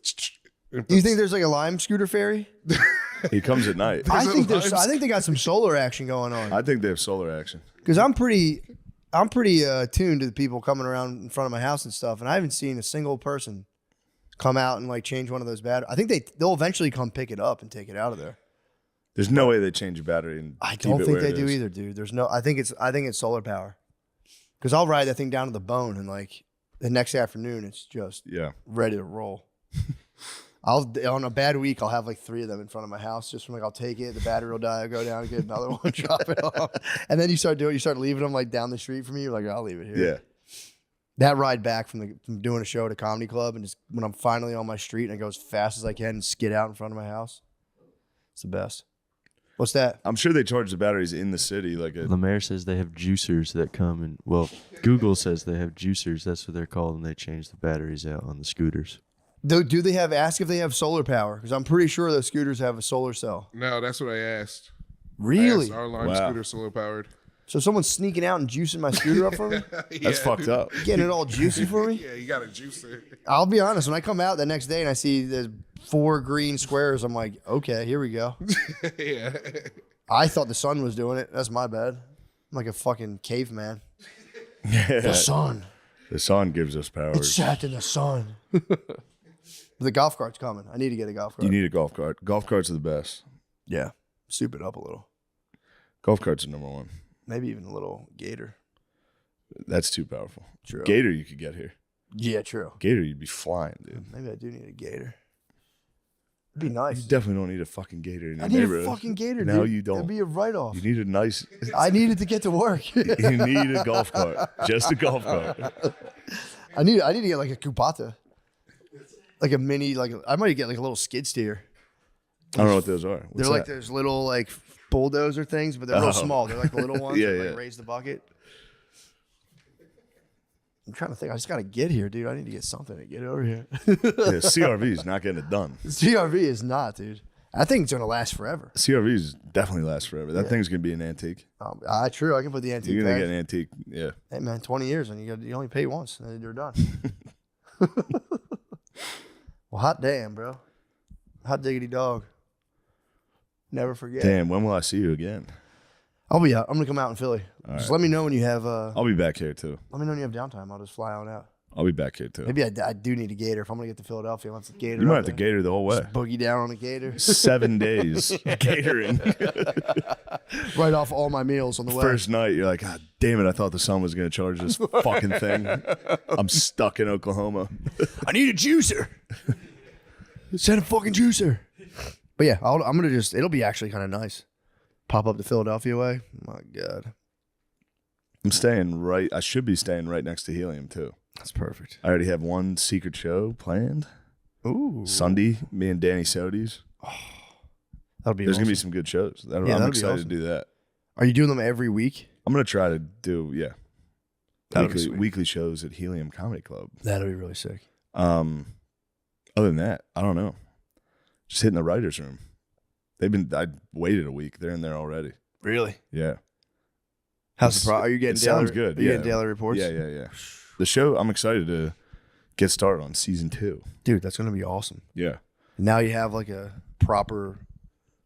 But you're not doing it in like 2 weeks. Yeah, not just making John and Steve do everything by themselves. You're not doing the most stressful. I don't know how they do it. I have no idea how John does that. I had to be paralyzed with indecision. Yeah, be like, we have to film tomorrow. He's like, all right, I'll come up with the show tonight, Yeah, that's and insane. then I'll edit it. He's crazy. That's gonna be sick. I'm very excited for that. Yeah. That when's the release? When's the target release date? I don't know. It'll probably be, if I had to guess, total guess, probably the spring. Oh, that's fucking Probably fast. early. Yeah. That's very fast. Yeah. Well, goddamn. We'll film in the fall probably. It's gonna affect my college football. Fuck. Yeah, true. That- But it'll be it's nice all right. though to have. Saturdays will be off. Be nice to have a little Yeah. TV action or a little phone action. My uncle was watching sports during somebody's wedding recently. He had the phone on the pew. Just You go- must. Yeah, you go, oh shit, regular season baseball. It's a doubleheader today against the Cubs. I gotta watch this. This is the only time I can wear this jersey. It's on this podcast. Why? This is what they gave me when I did the first pitch. So it has my name on the back. He's fucking sick. It has my name on the back. Yeah? You can't wear that in public. Why not? Can't wear a customized jersey with your own name on it. Yes, you can. It was a gift by the Philadelphia Phillies. I know. Then I have to tell them. I say, actually, Yeah, actually the Philadelphia Phillies gave me this jersey. I didn't buy it online. This is authentic, and it says Shane Gillis on the back. So, sorry. Yeah, you're checking out somewhere. And you're like, this is actually. I wore it to the grocery store the other day, and I realized I looked like a dumbass. Kid came up and was like, "Oh, I was just listening to you. What's up?" I didn't know it was you until I saw you were wearing your jersey. I was like, "Shit." It's a cool jersey. I like the jersey. I saw a lot of bros in the airport, dude. That was in the airport. yeah. I was Yeah. just meeting a lot of bros in the airport. The bros will get you in the pretty- airport. It was pretty fun. Yeah. The bros are hanging out big time, dude. Family time too. Do they hit you with not gay? Can I get a picture? they'll be like, I don't want to be that guy. Yeah. Like, yeah, I hear that a lot. Like, Yeah. bro, I'm not. Bro, I'm not gay. Can I get a fucking picture? Gay. Guys, get a picture. Yeah. It's just yeah, always, dude. I go, dude, you're not gay. It's allowed. You're not at all. If anything, I'm gay. If anything, I'm the gay one. Yeah, I am. Yeah. There I go. I do that. I'm gonna start doing the thing Chris Brown does. Where the only time I take a picture, I have my hand on the fucking cup of the booty. At the booty. Do it at a meet and greet after the show. That's what I'm saying. Grind on all of them. I'm just gonna grab like a mechanic's ass and fucking. His show's very sexual. You know that? Yeah. He's making a big comeback right now. Yeah, he's grinding on people's girlfriends and wives. Yeah, someone hit Britney up. I'm not gonna say who, but someone related to her was like, "We should go to the Chris Brown show." Forbidden. Yeah, I was like, Brittany was like, For I don't know. both and- Brittany's like, I'm not even a big fan of that, and I was like, don't go to that. Yeah, you don't need to go to that. You don't want to go to that. Come on, fucking man. thing. Remember what he did? Yeah, true. What if that's the final act? He just pummels a woman. Somebody's wife. You reenact the infamous car scene. All right. Hell yeah. God bless. Podcast. We're doing a little road episode. I'm in Ontario, California, recording a comedy special, but we're recording an intro for my newest special that'll come out eventually. And I met you, Steve Crawford, dude. Great to be here. Lifetime I met entertainer. you. That was a crazy day we had. Well, I mean, yeah, it was Absolutely. mostly you. You were doing stunts and shit. So this guy, don't let him fool you. He Wow. You got actually hurt. I got hurt, a little bit injured. Your ribs are messed So, up. Well, that should be nothing to you. You're a stunt. How long have you been doing stunts for? Exactly. That's the problem. So now I'm all broken down and sore. So I did Daredevil stunts on the road for 30, 40 years. And that was for state fairs, festivals. How'd you get into that? You know, I was a kid. I had a childhood hobby of magic. My mother told me about the movie Houdini with Tony Curtis. And I watched this thing, and I watched him get locked in the water tank, and his appendix burst, and he dies. And but something it affected me differently than it did the other people watching, and it grabbed me. You watched the Houdini, so you saw him die in the tank, and you're like, I did. I'm like, oh my torch. gosh, I want to do what this guy's doing. That is so cool. Yeah. I mean, if you're going to die, let's die in a water tank in front of an audience. You know, we're all going to die. True. But didn't plan to die and didn't die. But I was lucky. I had a locksmith that lived next door. He taught me how to pick locks, and I really became a big Houdini fan. And your stage name was Houdini, right? As a child, I went all the way in those days, actually all the way to college. Houdini names, you know, with somebody Eni. Everybody put an Eni, so I went with Houdini. Can you hold? My beautiful assistant is here. Would you hold the microphone? I'll show you one of the first tricks I learned. This is a quick one. Did you ever use male? It's always women. I never like sexy boys for the why not? assistant. I think you got to hold it closer. Somebody told me that. Yeah, get up there, that was bro. you that told me. All right, here we go. Little dollar bill trick. Here we go. So a lot of kids start with this stuff, which I did Yeah. at the library. Picture of Barbara Bush. I don't know if you can see that. Or Kind of looks like Barbara up whoever it is. there. I always thought as a kid. Anyway, no, we fold the dollar up. In this trick, what we want to do is make it come out backwards or different or upside down. But in this case, it actually changes. Yeah. About $99 different. As you can see, you get a $100 bill. So money didn't really become the motivation to do it, but it kept me doing it. You got kept me the as a career. Philosopher's Stone. You could do alchemy. Transfer the lead into gold. We could do that. That's true. I will say I picked up many dates as a Thank you, child, Sean. pretending to be a real wizard, and that I Yeah. could do real magic and read her mind, and you wouldn't believe it. Magic is a great way to meet girls. Don't let me. I wanted to ask you about that. That seems. Absolutely. I watched the reel of you. That was the Oklahoma. What was that? The hockey team, right? Oh, you saw one of my sports events doing saw illusions. Yes. My question is, so when you're a magician, because you're a magician, actor, stunt man, you do it all. You're a general entertainer, a real entertainer. Everyone thinks they're an entertainer now, but you're the real deal.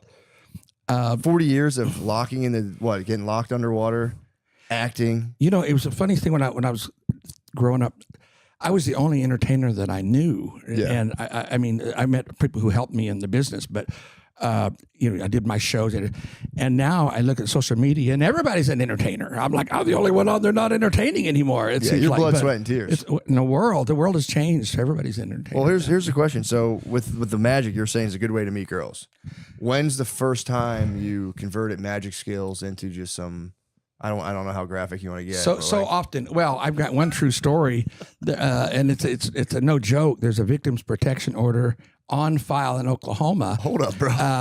So- on you or the person? The girl who had a fatal attraction, and it was it was this that in '81 I opened for Alice Cooper. I was just his opening act. We did some illusions, and I was a good guy.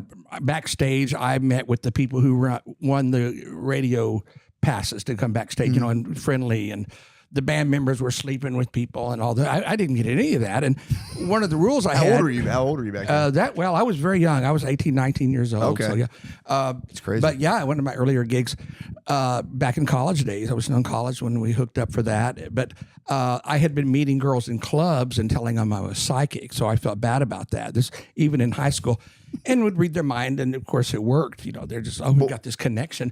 But I had a rule: I would never go out with a girl that I met at a show.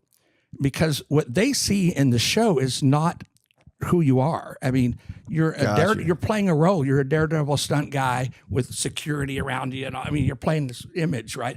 Or you're a funny guy in a show, whatever it is.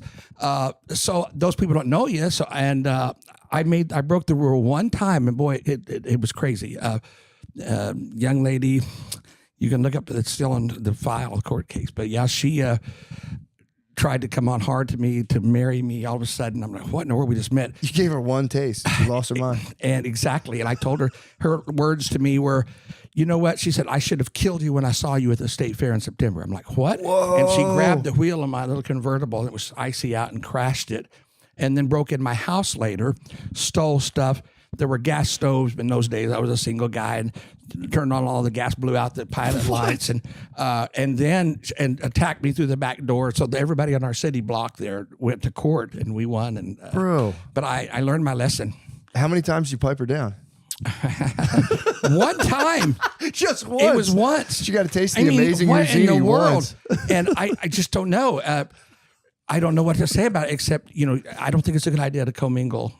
That makes sense. That's kind of smart. Really So you were that smart, that young, to keep it separate, because that's a good insight to know. Like, dude, this is all glitz and glam. Yeah.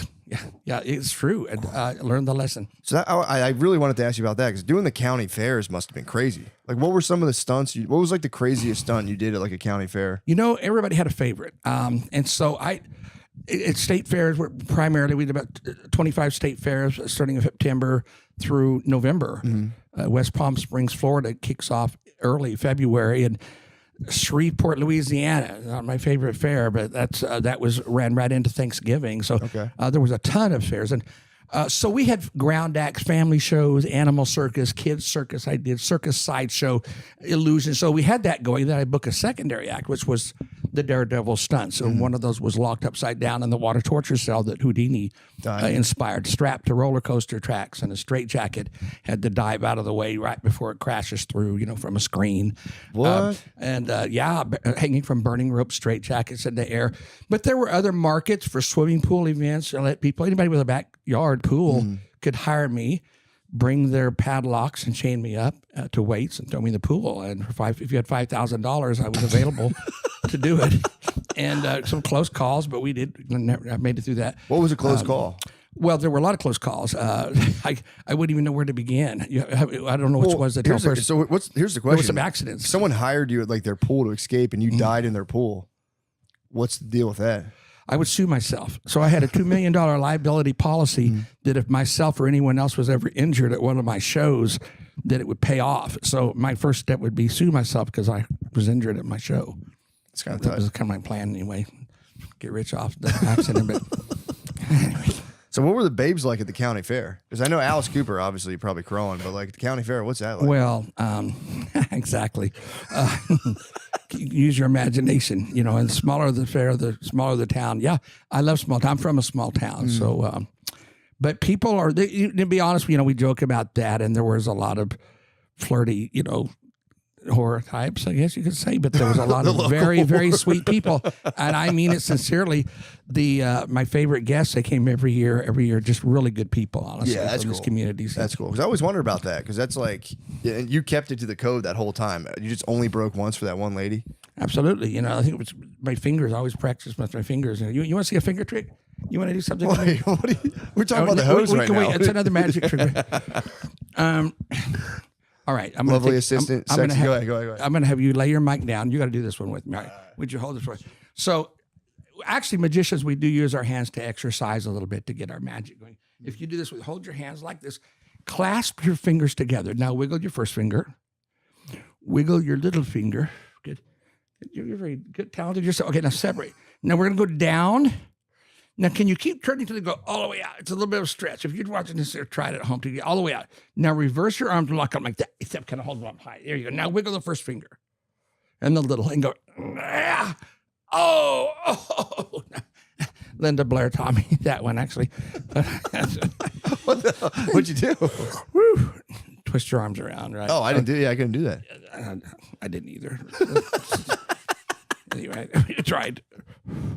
You're never going to believe it, guys. This episode of Matt and Shane's Secret Podcast is brought to you by Dude Wipes. If you're still dry wiping with toilet paper, it's time to show your beehole some respect and upgrade to Dude Wipes. Why? Because Dude Wipes are wet, and extra moisture cleans away that dry that never, what dry never could. They leave no room for dingleberries and stray butt crumbs that TP might miss. Plus, they're extra large and designed for adults. Dude Wipes tackle the mess without any fuss, and flushable design makes it clean up a breeze. No more endless rolls or settling for less than perfect wipes. Think about the last time you really could have used Dude Wipes. They're good for cleaning up cum. Dude Wipes, best clean, pants down. Available on Amazon and major retailers nationwide. You want to hear a county fair story? Yeah, please. You got time? Would you come back? You're so good at this. I love it. Trick with a couple of jokers and, hold on. We're missing one. We're used to standing up. What kind of comedian sits down? You're lucky. I told you I would stand. I have no problem standing. So I've got a story how I lost some money from a guy running a little scam, a little gambling game at a fair. Mm-hmm. And it went like this. I thought, being a magician, I'm going to win all these carnival games, right? Yeah. This guy had 3 cards at his game. One of those was a joker Mm-hmm. that he was using. He had a second card, and it was a joker.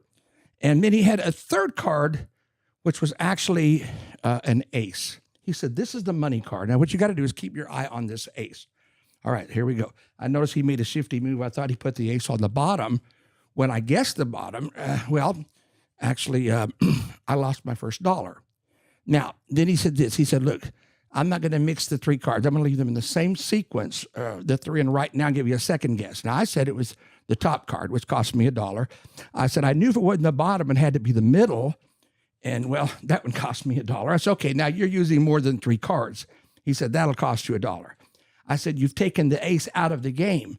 He said, that'll cost you $1. Anyway, I owed him $5. Here's where he got me. He said, look, there's an ace. Would you hold that one? Yep. He said, here's a joker. He said, if you can still tell me the name of the last card, if you hadn't forgotten it and all this, you win your $5, double or nothing. You get double your money. I said it was a joker. He said I owed him $10. So I did learn, watch the games that you play at the carnivals while you're on that subject. Yeah. Yes. Do you ever beef with any carnies? Because that seems like you ever beef with any of the carnival folks? No. In fact, there was a little, what was the code? If you ever got in trouble with a guest, you holler out, was it Rufus? I can't remember now. It's been a while since I've been to that market, but all the carnies jump in and help you. Really? They do. They watch each other. They watch your back, the entertainer's back. That was one of the first things I learned. That's kind of a family. It's kind of cool. Absolutely. Yeah. So what would you do then? So if you were on the road like that and you weren't like, taking advantage of the babes, not in like a bad way, but I'm saying they're plentiful, I would imagine. Mm-hmm. What would you do? Like you just chill all day and like do magic? Like you're talking about, I'm sorry, after the show? Yeah, what would you do? There was no break. At a fair, you open up in the afternoon, you do some shows, you run them into the night, and then you go back and you're just wore out. You've been outdoors all day, typically, a lot of indoor events. But yeah, and go back to your room and hide. Really? Beyond, get some rest, because you got to do it again the next day. When the fair ends on a Sunday night, you got to pack your tear down, hire help. You're out, yeah. Big tear down, load your trailers. For and sure. Head on down to the next one. So what about the one thing I wanted to ask you when we started is like, what's the relationship like between a magician and a magician's assistant? That seems like it's an erotic. I don't want to keep like hammering on this, but it seems like an erotic situation. Like, how do you handle that? Yes. It could be. It's all you keep it in the back of your head. So, unfortunately, see, they never knew. They never knew my thoughts. No, I actually very respectful. Yeah. We'd hire dancers. We would hire people that were there for the art and did a good job. And honestly, we became good friends. I never made a move on an assistant, but there were some I certainly liked. I think they liked me, but we just left it at that. You're a professional as hell. I guess that's how you do it for 40 years, man. Otherwise, 40 years. It was that long till I could get out of it. And I did comedy clubs in the 80s. Did I tell you about that? no. So I had 3 comedy club acts. And it was an agent that convinced me to do this.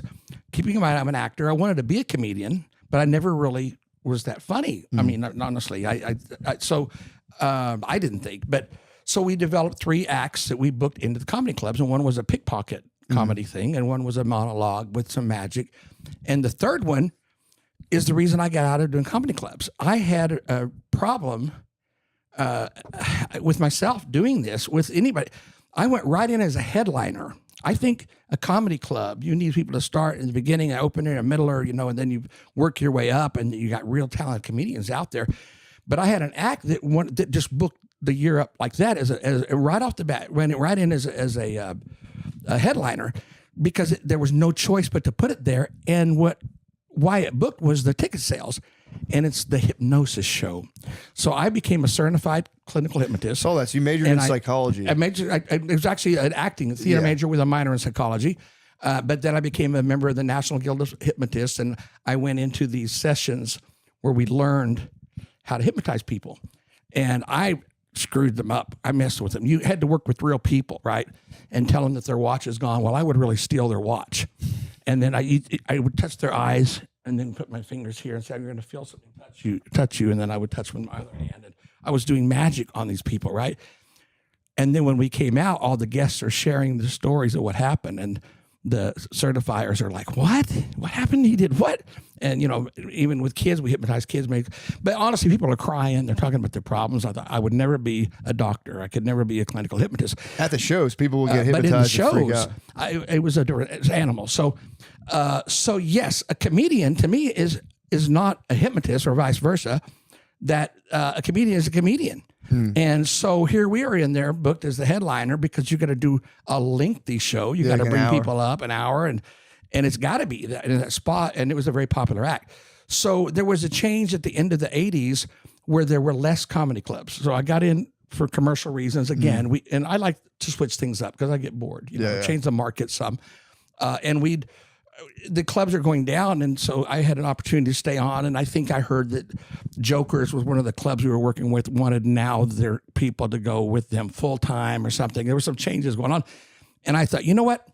There's some great comedians that I met while I was out there, and those guys, they deserve the comedy club. So I left them alone. So I left it. I got out of there. And, Principled man. So what were the shows? So you would hypnotize people and steal their stuff? So pickpocketing was actually a separate thing, but when I was referring to when we were practicing with real people and real problems, we would go into a room with them alone as part of your training to get certified as a clinical hypnotist. Yeah. To help you with problems. And I just couldn't resist. I'm like, oh my gosh. You tell them their watch is gone and now they don't see it. And you show them a coin and you tell them it's a different coin. And they believe it's a different coin. How does it work? In these tests. Well, this is all through mental program, right? You relax a person. Hypnosis works this way. You get someone in a very relaxed state of mind. They go to an alpha pattern, and now you can speak to the subconscious mind. You don't have to go to a clinical hypnotist to try some tricks at home. For example, if you're worried about remembering something tomorrow, a better word is recall because it's always in there, but you want to be able to recall. So you relax into this like you're falling asleep, right? Very relaxed. And then you look and you picture the shower curtain and tell yourself, when I see this shower curtain, this thought will pop in my mind, so you won't forget it. Yeah. And watch, the trick to this is, the fun thing about it is this. The next day, a year later, 20 years later, when you see the shower curtain, it will pop this trigger in this thought. And you go, wow. Then you begin to realize, oh, this stuff really works. It's not all just a show. I mean, a lot of it is a show, but that you can really do that. Or the subconscious mind is so amazing. Most of us have an internal clock in the subconscious mind. You tell yourself, I need to wake up at a certain time as you fall asleep. Watch if you don't wake up either at that time, sometimes on the minute, but usually just a little before, because you know you got to be up at that time. Yeah. Your brain will wake you up. So it's about relaxing and getting into the subconscious. Got you. What was like some of the crazier things you did hypnotizing people? In the shows, well, making people rigid, laying them on 2 chairs and standing on their body. And it was not a magic trick. It looked like one, but they're so rigid. And then a friend of mine, Dr. Roy Bellows, who's a hypnotist, the next thing I heard, he's in court where somebody came back later and said that they had some back injuries. I'm like, what? Stand on the back? Threw that one out. Well, you stand on the front, you put their feet on one chair and their head here, and then you walk on their body. What? It's a classic. It's been around. Would you do? Men and women or just men? Well, that depends on your fetish. I mean, I don't know. I might try that tonight. I might try to jump on a lady during my hours. Jump right on her belly. It's squish her. Hypnosis. But yeah, it's a lot of fun. They become space aliens. They, raise fun acts in the shows. Yeah. Were you ever tempted to use the hypnosis for like evil purposes? Not on women. I mean, guys, whatever. Just like tricking people, getting like a clone army going. You know what's really weird about that is people ask you too, have you ever used your lock picking skills? Yeah, true. Haven't you ever been tempted to break in? No. I mean, you could take a brick and throw it through the window tomorrow if you really want to break in. It doesn't change you at all. Yeah, you still exactly. are who you are. Yeah. Well, every locksmith knows how to kind of pick locks. Well, sure. But they're like, well, no, I don't want to break in anywhere. You don't need to pick locks to break in somewhere if you want to break in, but we don't want to break in anywhere. You really don't change it. And hopefully the people that do take advantage of their skills, like pickpocketing. I'll admit, as a kid, we used to go down the street and take people's wallets and practice and stuff.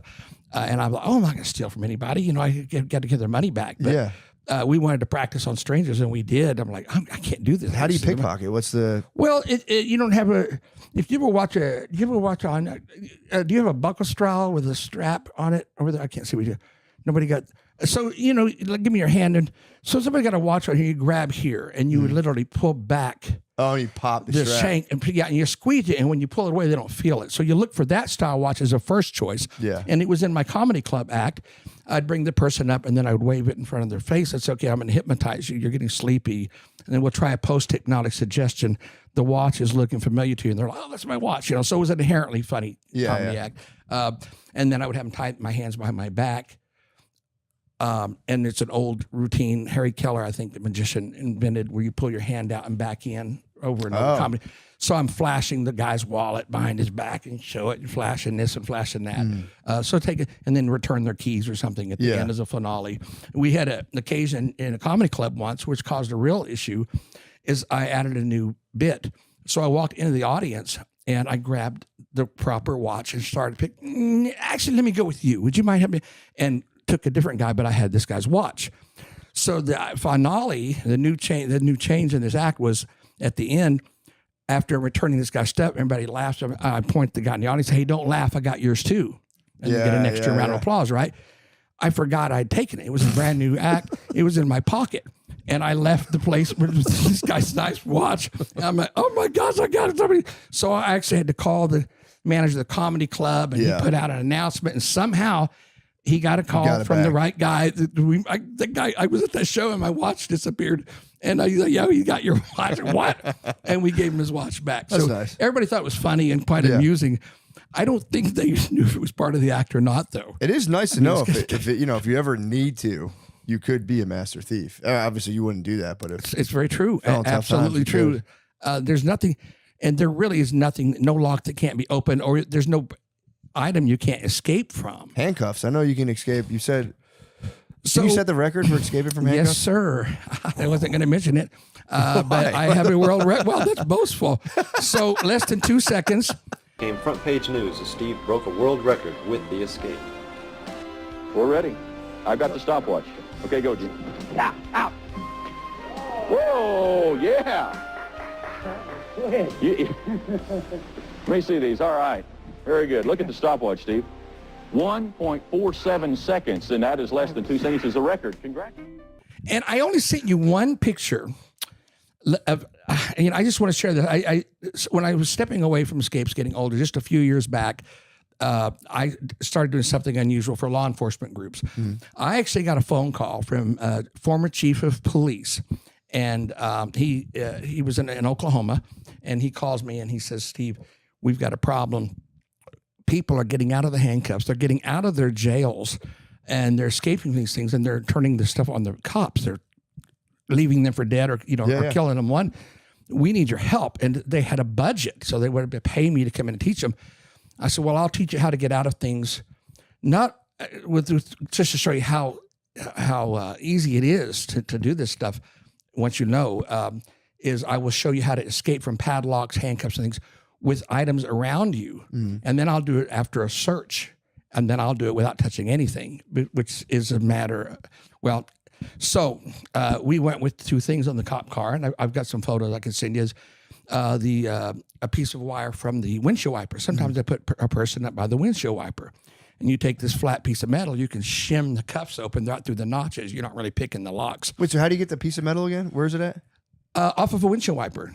So you'll see some photos. I'll send you this later today of me holding a windshield wiper out in front of a police station, and then and actually with it in front of the cops, showing them how to use that, and then a piece of metal that I found in the back seat of a spring of a car, if you could dig in to get it. But and then another one was picking padlocks with the stem from reading glasses or glasses, which is actually 2 pieces. You get a shim, you get a, and then there's something completely different, which is going through the shank of a padlock. So anyway, I'm doing this stuff, and we go from local police to, I was connected, put up with an organization that was with the criminal justice system, and it was called the MacGyver 101, and it was a 3-day weekend. They had a guy that was a narcotics, Federal Bureau of Narcotics there, another guy in weapons. I was the only one that was a non-officer.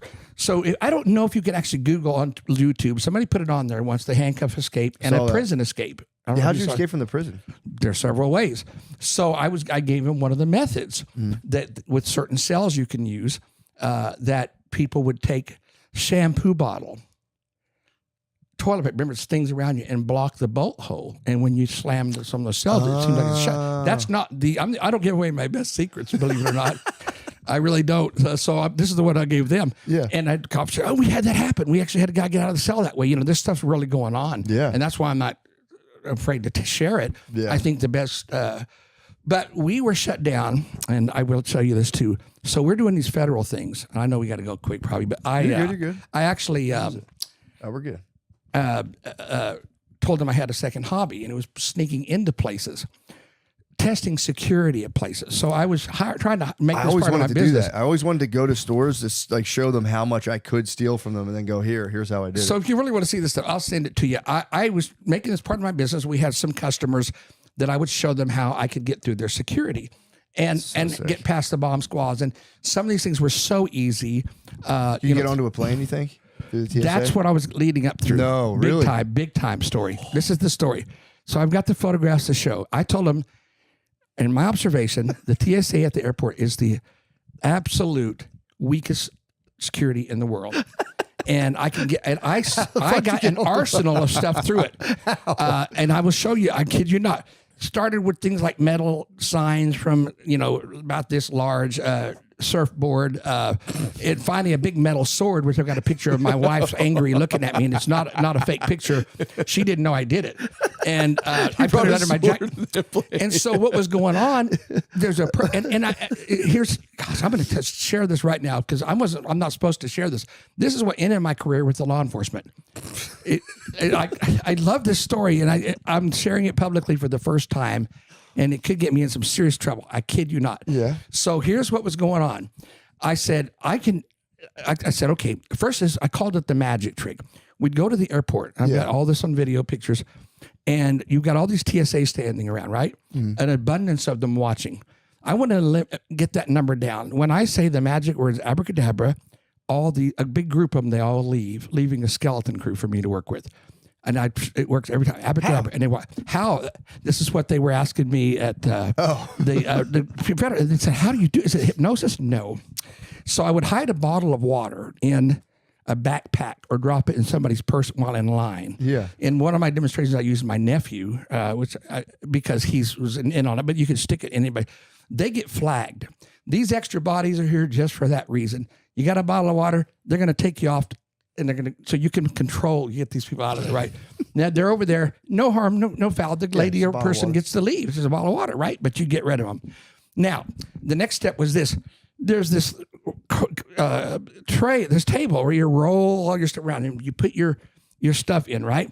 And underneath there's nothing there. It runs right up to, I guess, what's designed to be a portable x-ray machine. It's got wheels on it. There's a gap underneath this thing, right? So this is blocking the view. You got the people on the computer looking straight down. You got this guy over here telling you got to take your shoes off. You got the guy over here making sure nobody needs help. And you got people crawling all over the floor, putting shoes on the other side. So I would drop the item on the floor and kick it underneath the machine, right? And I'm snapping photos, which is illegal, I found out. I snap, and I've got a ton of these from like 20 airports. Kick it. And we were showing them on the screen, showing how I got this, that, and trying to get something done. So the MacGyver 101 team, the people I work for, they wrote a letter to the White House. I guess the criminal justice system did. And we got a nice letter. And I got a big certificate. Wonderful, all your stuff you've done. This is going to cause some changes. We want to fly you to Washington a certain month for this round table thing they do once a year. What? And my stuff would go right to the government. Suddenly, my sister, who lives in Hawaii at the time, gets a call. I don't know why the guy couldn't find me. And because I didn't answer my phone, but it says, we need to find your brother right this minute. Where's your brother? She said, what's going on? He said, well, they're coming to arrest him and go to jail.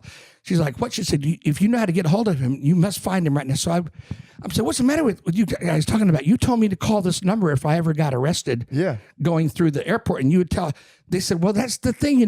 We normally they work with this. We tell them you're testing it.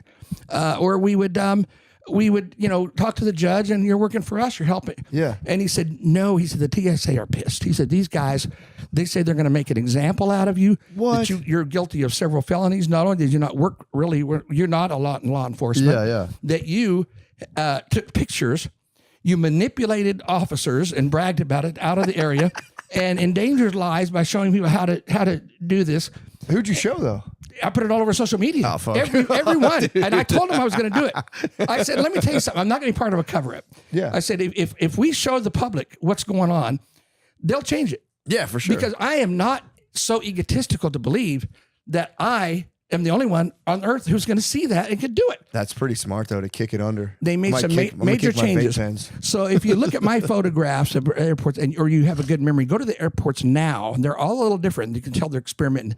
They've changed some things. They've got a wall they're putting now that runs further back, so you can't control something right up to the to kick it under.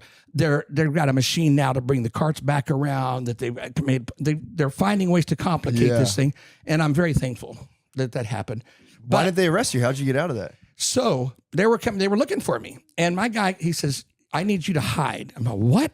He goes, I'm dead serious. He said, because if you get arrested, we may not know where you are. Yeah, it's like federal stuff too. Yeah, he said it's a TSA. He said these guys are not joking here. He said they are mad. They're never joking. They're always fucking grumpy. He said we're going to fight with them. So he came back. He said it's been resolved. There's 3 conditions. One is we can no longer hire you. You lost the gig. No more teaching the officers. We got to end this. No more airports. No nothing. Number 2. You got to delete all your social media posts, which I did not do. I still see some pop up in memories, but somebody deleted some of them. And they said, number 3, they want to meet you in person. I'm like, why do they want to meet me in person? He goes, I don't know. They just want to see. No. I said, I'm going to do everything but that. Yeah. Because that sounds like a trap. Yeah, really. Turn yourself. I'm not an idiot. But anyway, so no, I never. They said, and that part of the condition. Not only can you not tell anybody what you did, you can't tell them why you can't do it anymore. This thing just has to go away now. Yeah, just disappear. So that's why this is the first time I've shared it, and I'm a little upset. That's kind of annoying, man. How big was the sword you got through? How big what? How big was the sword that you got through? Oh my gosh! I should have sent you that picture. It was from the floor to here. What'd you do with it once you got through the security? Well, I carried it around, but it looked like this. I took it out the plane. Did you get weird looks with the sword? Well, the photo that I'll send you, we're at the gate where my sister is flying one place, right, from one plane, and my wife's there. My wife said, you can never do this stuff when you're with me, which I didn't typically. On this, and so I had two versions, right? Some of this stuff I just carried on me and tossed it down, but I usually used a jacket, okay? And I would use the jacket to kind of drop it to get whatever it was underneath. I got you. And then when I'm down tying my shoes, I would retain. Sometimes something got stuck under there. It wasn't the sword, but I would just crawl over there and get it because everybody's in the floor putting on shoes. This is the weakest thing I've ever seen in my life, you know. And one of the officers even saw me once, and I said, I dropped my wallet. And it was just, you know, underneath the broadsword. But the sword. So we're done through. We got it through to the gates, and that's from there on. It's really no big deal. But I'm saying goodbye to my sister, and I'm holding the sword and the photograph behind my back, and you see my wife going, and I had somebody take the picture, right, of us leaving, saying goodbye. You know, we're hugging and she's just going, so she's still mad. She knows you got that thing on you. She's very upset about that. So that's a real photo. I will show you. I wanted to put it back on social media even after. It was so funny. That's when some of this was going down. And you know, my contact said, how long ago was this? 7 years I think before I moved here. I don't know why in my head I feel like if a crime happened 7 years ago, you're good. So and that was one of the reasons I left where I'm from, Oklahoma, was that to move to California. That was a reason.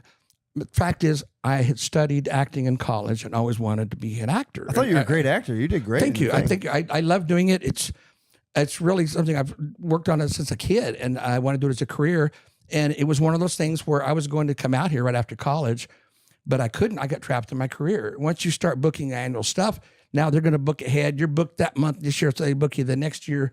And next thing you know, 30, 40 years has gone by, and you're just, and so it really took COVID as well to shut everything down. And I said, I'm never looking back, you know, to go into acting full time. Did you get any like long-term injuries from doing like stunts and stuff?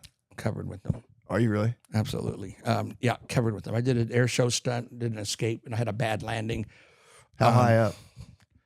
More than 10,000 feet. But it's not, it was an escape from a box, which was a thing where the audience thinks that they're going to. I was actually booked by a man named Etzel Ford.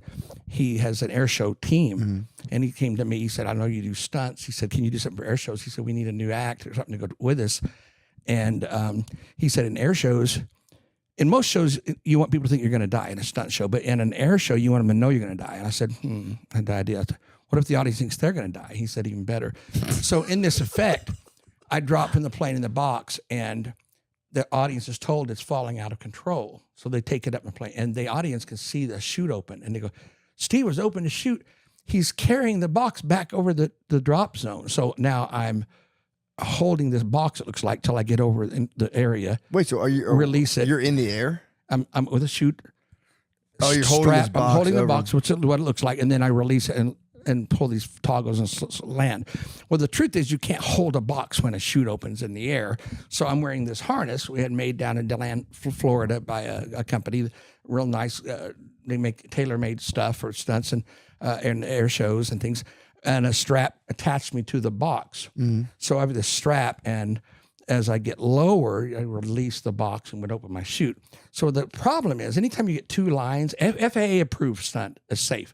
I was angry at them. I said, you guys weren't honest with me. Anytime you put two lines in the air, you run a risk of danger. You get a line entanglement, which is exactly what happened. The chute came out, wrapped around the strap to the box. So I've got a chute there. Not the end of the world. You got two chutes. Cut away your left one, pull her in your right one, right? So now I've got this chute open with the strap in the box, which is what it's supposed to look like, but there's an additional piece there that shouldn't be there, the first chute. Right. So it's causing you to go like this. As I go down, you can't look down when you're lowering. Skydiving is a weird thing. You can't tell how low you are by looking down.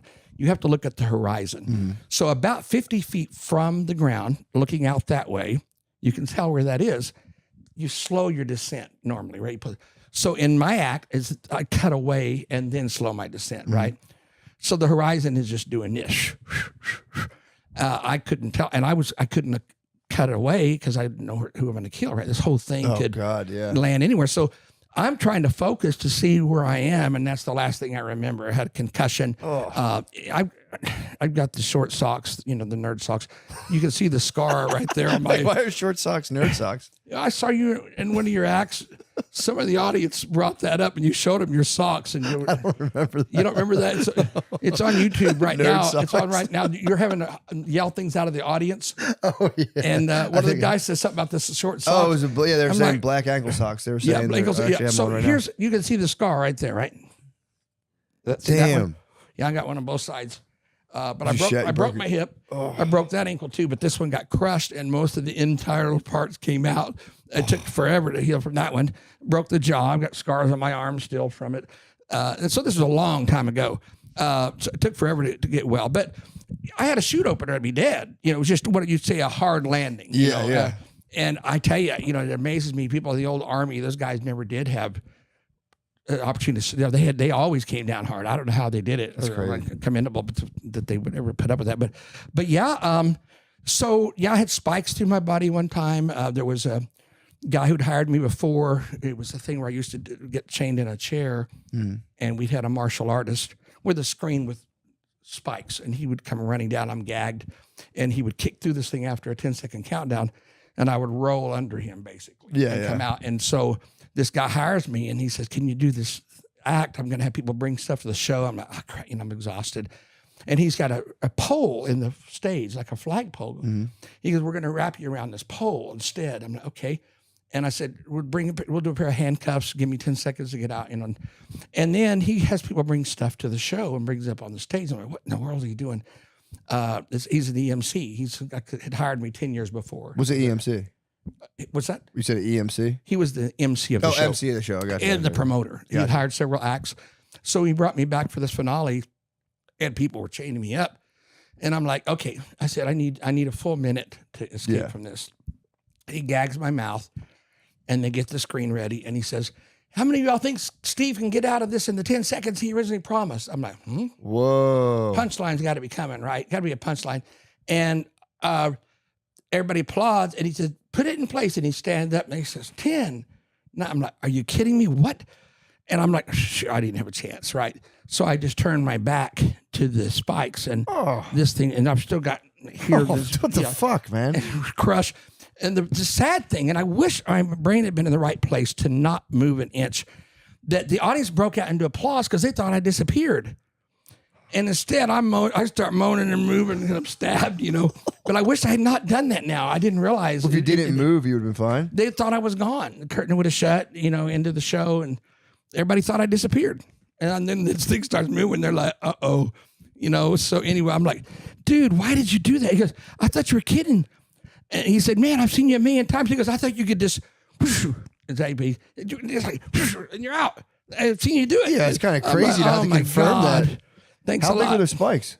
Oh my God. Oh, One of them, went right by my spinal cord, Oh, It dude. got in, I'd been paralyzed. what? Do we have time to do another magic trick or we don't? I think we have time. Well, the one thing I wanted to ask you about, we have a half an hour. We're good. The one thing I wanted to ask you about, we'll definitely do some more magic. You used to be able to hold your breath for 4 minutes. Yep. And now you said you can't hold your breath that long anymore? No. And nor do I know what happened. I've had, a lot of things started to change. I used to be in, very good physical shape. You might remember seeing some of the older photos. Ripped. I saw the picture. For an audience, and I was starting to develop some intestinal issues, the Crohn's disease, which I kind of hid and continued. Some things were going on. But, I started as a kid, holding my breath, and I was on the swim team.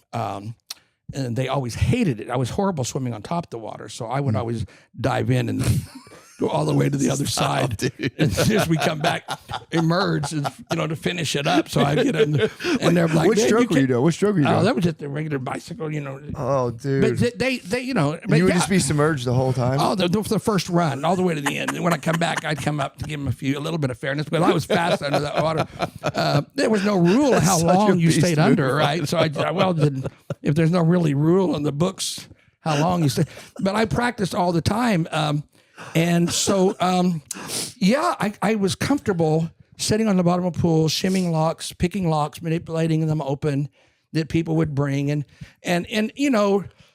all honesty, you get 8 or 10 locks. You don't have to open all of them. People didn't realize that necessarily. But, you open the key locks, and but I was comfortable. And then I would spread this, pace it out. I wanted to give the audience a good show.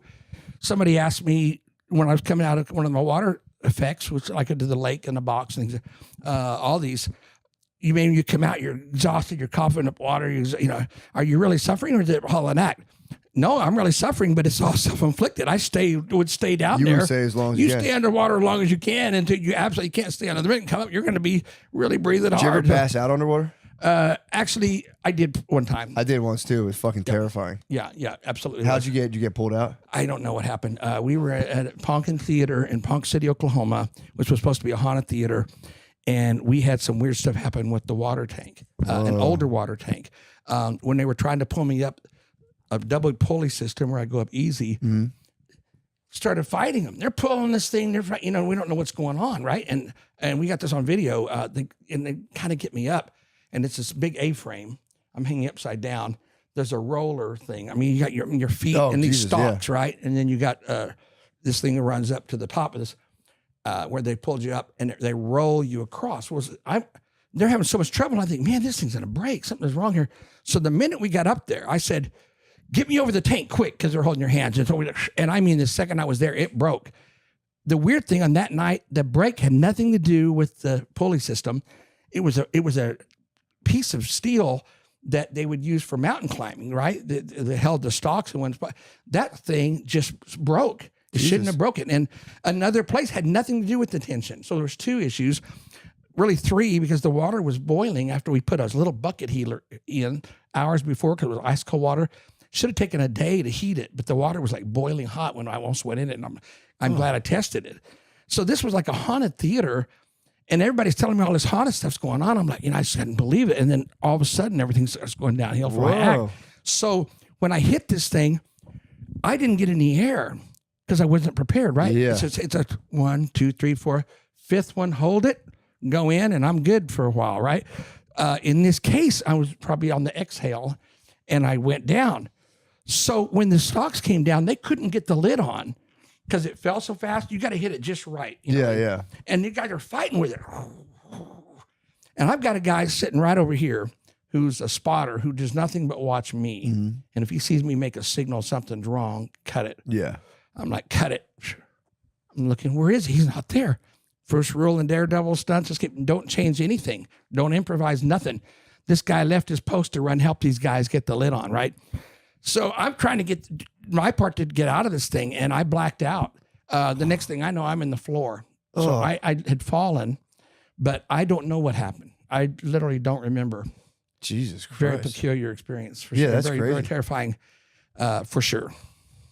Yeah, I was just swimming with my friends, and we were like drinking, and I think I was using my kids' goggles, so they were super tight, and they were just like cutting off like blood in my brain.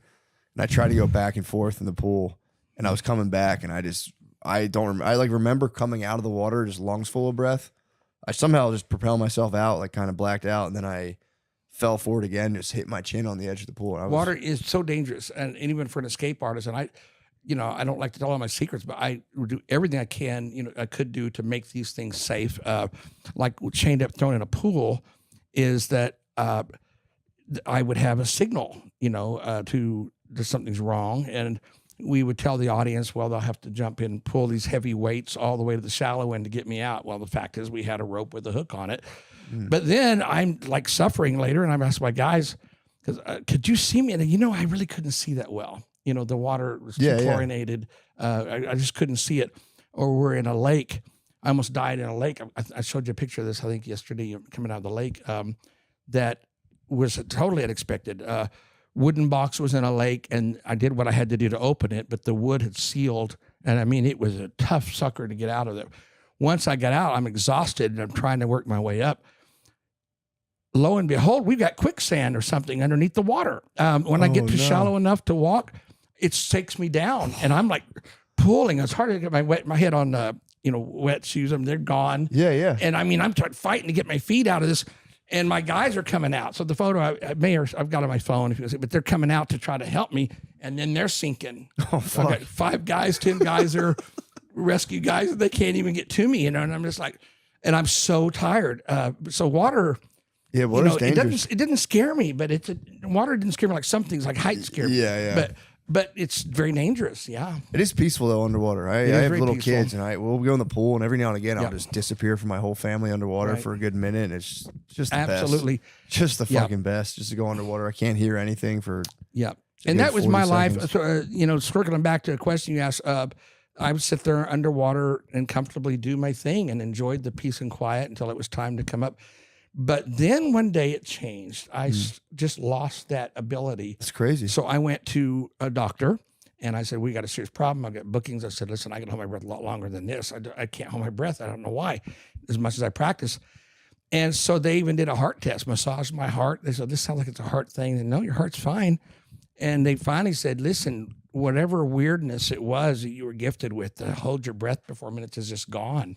Whoa. Your body's changing. Just time for acting. It's time to go to become an actor. Like, I got to survive the last. So the thing that changed was I went from a comfortable performance, because it's a show, even if there's danger, even if it's tough, it's still a show, a comfortable performance to put on a good show of fighting against death, struggling, to a real fight against death where I'm going as fast as I can and suffering every minute. Did you still keep doing them even after? No, I didn't book any more after that. I had to, but I finished my contract. I had bookings. I had a religion about it that once the deal is made, you don't pull out. If once you sign, you're going to be there. And I don't recommend this for everybody, but it's the truth. I did a show with a broken leg once. Not that break, another one for a roller coaster. I had to go do a second show. So how'd you break your leg on a roller coaster? Well, that was a thing where I'm strapped to the roller coaster. I think I showed you those pictures. The straight jacket, and we put a screen up, and the roller coasters come in. I have to dive out before it comes through. And I did this a long time ago. Yeah. Way back. Spring Lake Amusement Park in Oklahoma City was the first one I did, and that was in college, way back. Some other guys have done it since then, but it was my original act. And there was a way I knew that the roller coaster was so close, right? So you don't want to jump out too early or it looks boring. So you got to wait till it gets there and then jump. It caught your leg? What? The roller coaster caught your leg, you're saying? No. I thought it was closer than it was. So it's like with flying that, you don't trust your eyes. You got to trust the instrument. So I had a way of knowing where it was that I didn't trust it. It sounded like it was there. I'm like, I don't have time to jump up and land on this platform. So I just went straight down under the tracks and dropped 15 feet. Oh, Jesus, broke man. the ankles again. My poor body. You talk about, I had a total hip replacement last November. Yeah. It got so bad I couldn't walk that year, the pain. And I'm like, no, I'm too young for a hip replacement, doctor. But that's the best surgery you can get, boy. I tell you what, I'm Really? I can't tell. I've ever had a problem. I'm not as limber as I was, but I will say that, because you're not allowed to stretch after 6 months or something. But we live with it, and I think it was all worth it. Nice. And the one thing I wanted to ask you about was I found this kind of fascinating. You were on, what was the TV show you were on, the cooking show, America's Worst Chef or something? That was very recent. Yeah. Last year, or was it the year before? I lose track of time. I'm doing my acting thing, and there's a strike going on, and I was on a series, an Eli Roth scary series, which was still on Max, playing an exorcist, and we were going to have additional shows, and we got shut down for the strike. And I'm like, oh man, this sucks. And so I asked the union, well, what can we do? They said, well, you can do reality shows. So I am the world's worst cook. I'm really horrible. When I was single, I would throw everything in a bowl, turn on the stove high as it would go, stir it up. Didn't care what it tastes like. Throw on all the things that you need to eat if you're for groups and eat them. Yeah. And but I was on the road eating out my whole life. And then I marry a girl that was a great cook, and she doesn't allow me in the kitchen at all. Period. I made a mess when she leaves to see grandkids or something. I've rent the microwave. I've done, but anyhow, so I auditioned and got on. World's Worst Cooks. I think it's pronounced that way. It is Worst Cooks in America. World's Worst Cooks. Season 27. And it's great. Yeah, 27 beautiful seasons, lady, man. That's crazy. Chef Ann Burrell, I think I'm saying it right. Yeah. She died here just 2 weeks ago. That's nuts, man. And it's just so sad. She was a great lady. Yeah. I mean, we had a lot of fun on the show. of course, she's yelling at you, and Yeah. we're hamming it up. The bad cooking was all real. People think I made that stuff up. We hammed up the performance a little, For but sure. it was all real. But yeah, we're really shocked, and I had a great time though, and some great memories. And sadly, she was going to take a break from the show, but she told me she wanted me to come back, and so did the producers. They occasionally do reunion shows. Sure, yeah. The worst of the worst, and he was going to have me back because we had such a good time. And I wasn't sure if I wanted to go back. I thought, is this really the image I want with my acting? Yeah. But now that we lost her, I'm like, you know what? If I'd known, I would have definitely gone back quicker. Yeah, And, yeah. Very nice lady. Yeah, it's a shame she died. I didn't realize that show had so many seasons. That's crazy. Nor did I. I've heard it once or twice before that. I didn't really watch it. Yeah, because like Triple D's got to be at what, like 30 seasons? Like Diners Drive-Ins has to be at least like 30-something seasons. Yeah, it's got to be. I haven't seen that in years. Is it still on? I think so. don't- I think it's actually like shot in like fucking 8K now. I think they really stepped up the production on D3. Interesting. But yeah, let's set some tricks, man. Let's close this thing out strong. All right. You're on. Here he is. Sorry to make you wait so long. Oh, that's okay. Happy to help. What made me think of this when you're talking about the spikes and cutting and a little bit of rope magic today? Okay, but you're going to be my assistant. Oh, nice. Speaking of, I don't know if you can get this. We just stabbed my neighbor over here. Maybe you've heard of the famous trick where the rope floats up into the air. Someone climbs the rope. That'll be you. Okay. Disappears, and then the rope falls. Have you heard of this? No. The East Indian rope trick, very famous. Well, that's okay because I don't know that one, but that would have been a good trick. All right, now I really do know some weird things with rope, though. For example, have you ever wondered what happens when you take the ends off the rope? You can actually get a loop of rope when you do that. But to do the trick I want to do today, I'm going to need 2 ropes. They have to be exactly the same. Now, this is where you come into the trick. So, would you hand me the center of the rope? Just got to give me the middle. Right here. All right. Mr. Microphone, would you agree?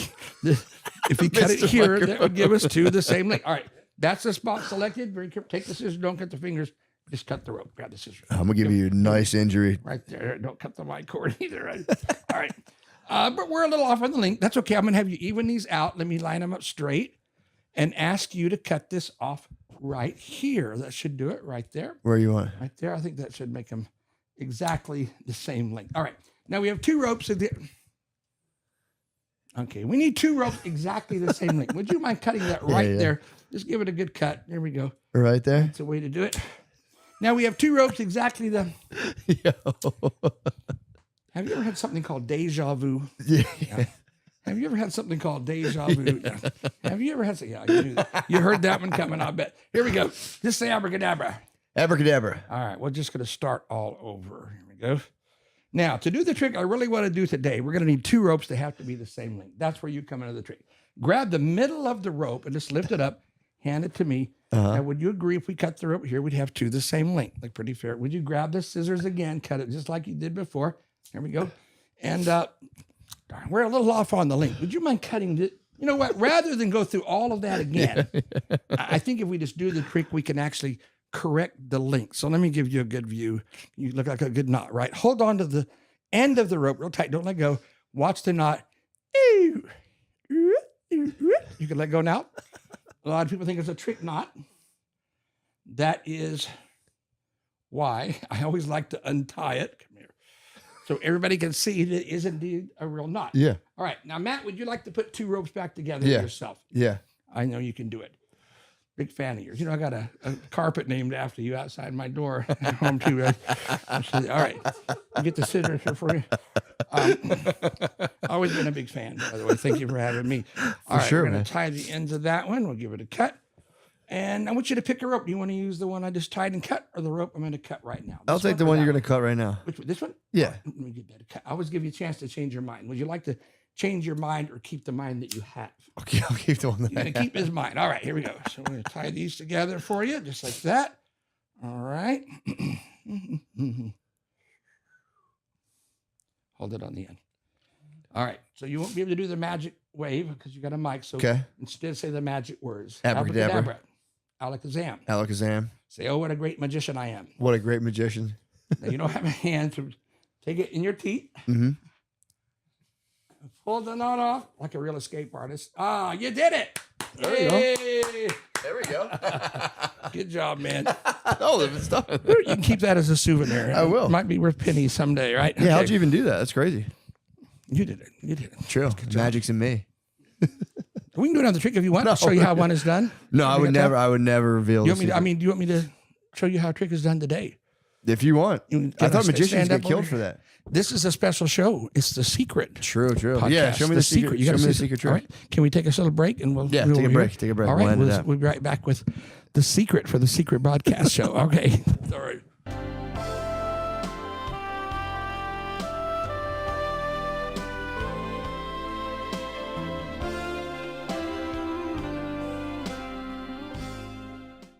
All right, we're cutting back in. Let me know. All right, we're back. The interview portion. I think the interview portion is concluded, but now we're doing tricks. All right. No, It's a good interview. That was a great interview.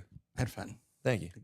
I had fun. I was talking to the microphone, but we're going to give it off in a minute. But first, a little more magic. We promised we're going to be doing some miracles right now, many as they were done thousands of years ago. Maybe you heard of this one. It's called walking on water. Thank you. No, I was about to tell you, you just got promoted. We do hold both of these things now. Okay, He's thank you back. so much. For that. Oh, he's lovely assistant and Mr. Microphone. Beautiful. Okay. This is definitely one of the we're not going to have a relationship with our assistant, by the way. In case I don't know, man. If you put me around all those carnies, it could get kind of weird out there. All right. So what are we going to do? Well, this is a secret podcast. So I'm going to reveal a secret today. Oh, here we go. Show you a magic trick. Show you how it's done. For this trick, you need a handkerchief, a scarf, and a left hand. You put the handkerchief or scarf all the way in the hand like this. Okay. You make something called a magic pass. We know what a pass is, right? Mm-hmm. I'll go up to Mr. Microphone and go, hi. No, not doing that kind of pass. We've already established that. A magic pass. You do this. Now we have an egg, and the scarf or handkerchief has jumped into my pocket. Yo. Right. As promised. All right. You ready to see the secret? Let's see the secret. Actually, I bought it by mistake. If you ladies need some out there, this is the secret. You put that. All right. Different secret. All right. Yes, the secret to the magic trick, and this is a trick egg. It's a plastic egg laid by a very sick bird, and there's a hole in the back of the egg. Kind of a letdown when you see how these work. And you need two handkerchiefs to do the trick. All right, here's what you do. You hide the egg in your hand, hold both hands the same. You come out in a natural way. So now, whatever looks natural. For sure. Take the handkerchief, wave it around like this. Actually, that depends on the company that you're. You don't want to drop it either. True. Anyway, sorry. You're getting paid, right? That's all that matters. Okay, here we go. He's actually really wealthy. Oh, okay, really? Yeah. Well, maybe we could renegotiate this relationship after all. You didn't tell me that. Okay. So He's in the top 3%, I would say, in the country. wow. 3% of what? Earners. Earners, really amazing. Dick's Congratulations. apparently has a huge dick. I don't want to make it weird, but This he has job a huge pays dick. a lot. Huh? He's got a huge Wow. dick, too. Oh yes. Money, big dick. You got, I guess you're getting a lot of fans right now. Gosh, I didn't plug my Instagram. You guys follow me on Instagram. Plug it. Entertainer Steve Crawford. Entertainer. You type entertainer, I'll pop up. There you Why go. did I do that? Because I'm from Facebook country and I'm trying to get some new friends out here. So Got you. nice to meet you guys. Okay, so where were we? Oh yeah, you hide the egg in your hand. You hold both hands the same. Come out in a natural way. Take the handkerchief and you start placing it in your hand. But we know it's going where? In the egg. In the egg. It actually goes all the way into the egg. There we go. You make the pass, you show them the egg, and you tell everyone that the scarf or handkerchief has jumped into your pocket. Now, there's a couple of quick rules. But why do you show him the egg? You can't show the egg. Well, you show him that it has turned into an egg. But there's a few tips. He's got a point. First of all, don't show anybody the back side of the egg, right? True, That's true, important. The Wild Wild West. And make sure the handkerchief in your pocket's the same color as that one that's in the egg. Right. If this doesn't match that, you're not going to fool them. But what do you do if they see the back of the egg? I mean, where you guys are standing, you can see the red. Well, you don't tell them it's a handkerchief. You tell them you cut your finger, you're painting it, chicken banged his head trying to get out. I may even be a magician, but as you probably got to feel for, I'm an honest guy. I try to be honest. for So sure. here's what I like to do. Make a real magic pass. Peel the hole off the egg like that. Crack the egg so everybody can see. Hold on a second, brother. Yo, you That tricked is us. a real egg. You I tricked missed us. one. Oh, Sorry. gravity's I strong got you, over I here. got you, I Sorry. got you. And that's what I like to do. And that's a magic secret. You for tricked us, bro. You didn't give us the secrets. That's awesome. That's a good secret. That's I'm a magician. What do you mean? I lie a lot, you know. But you know it's a trick. All right. that was pretty cool. Thank you very much. Hell for yeah. having me. Thank you, Steve. Been fun. Appreciate Thank you. Bye. Goodbye. That was great.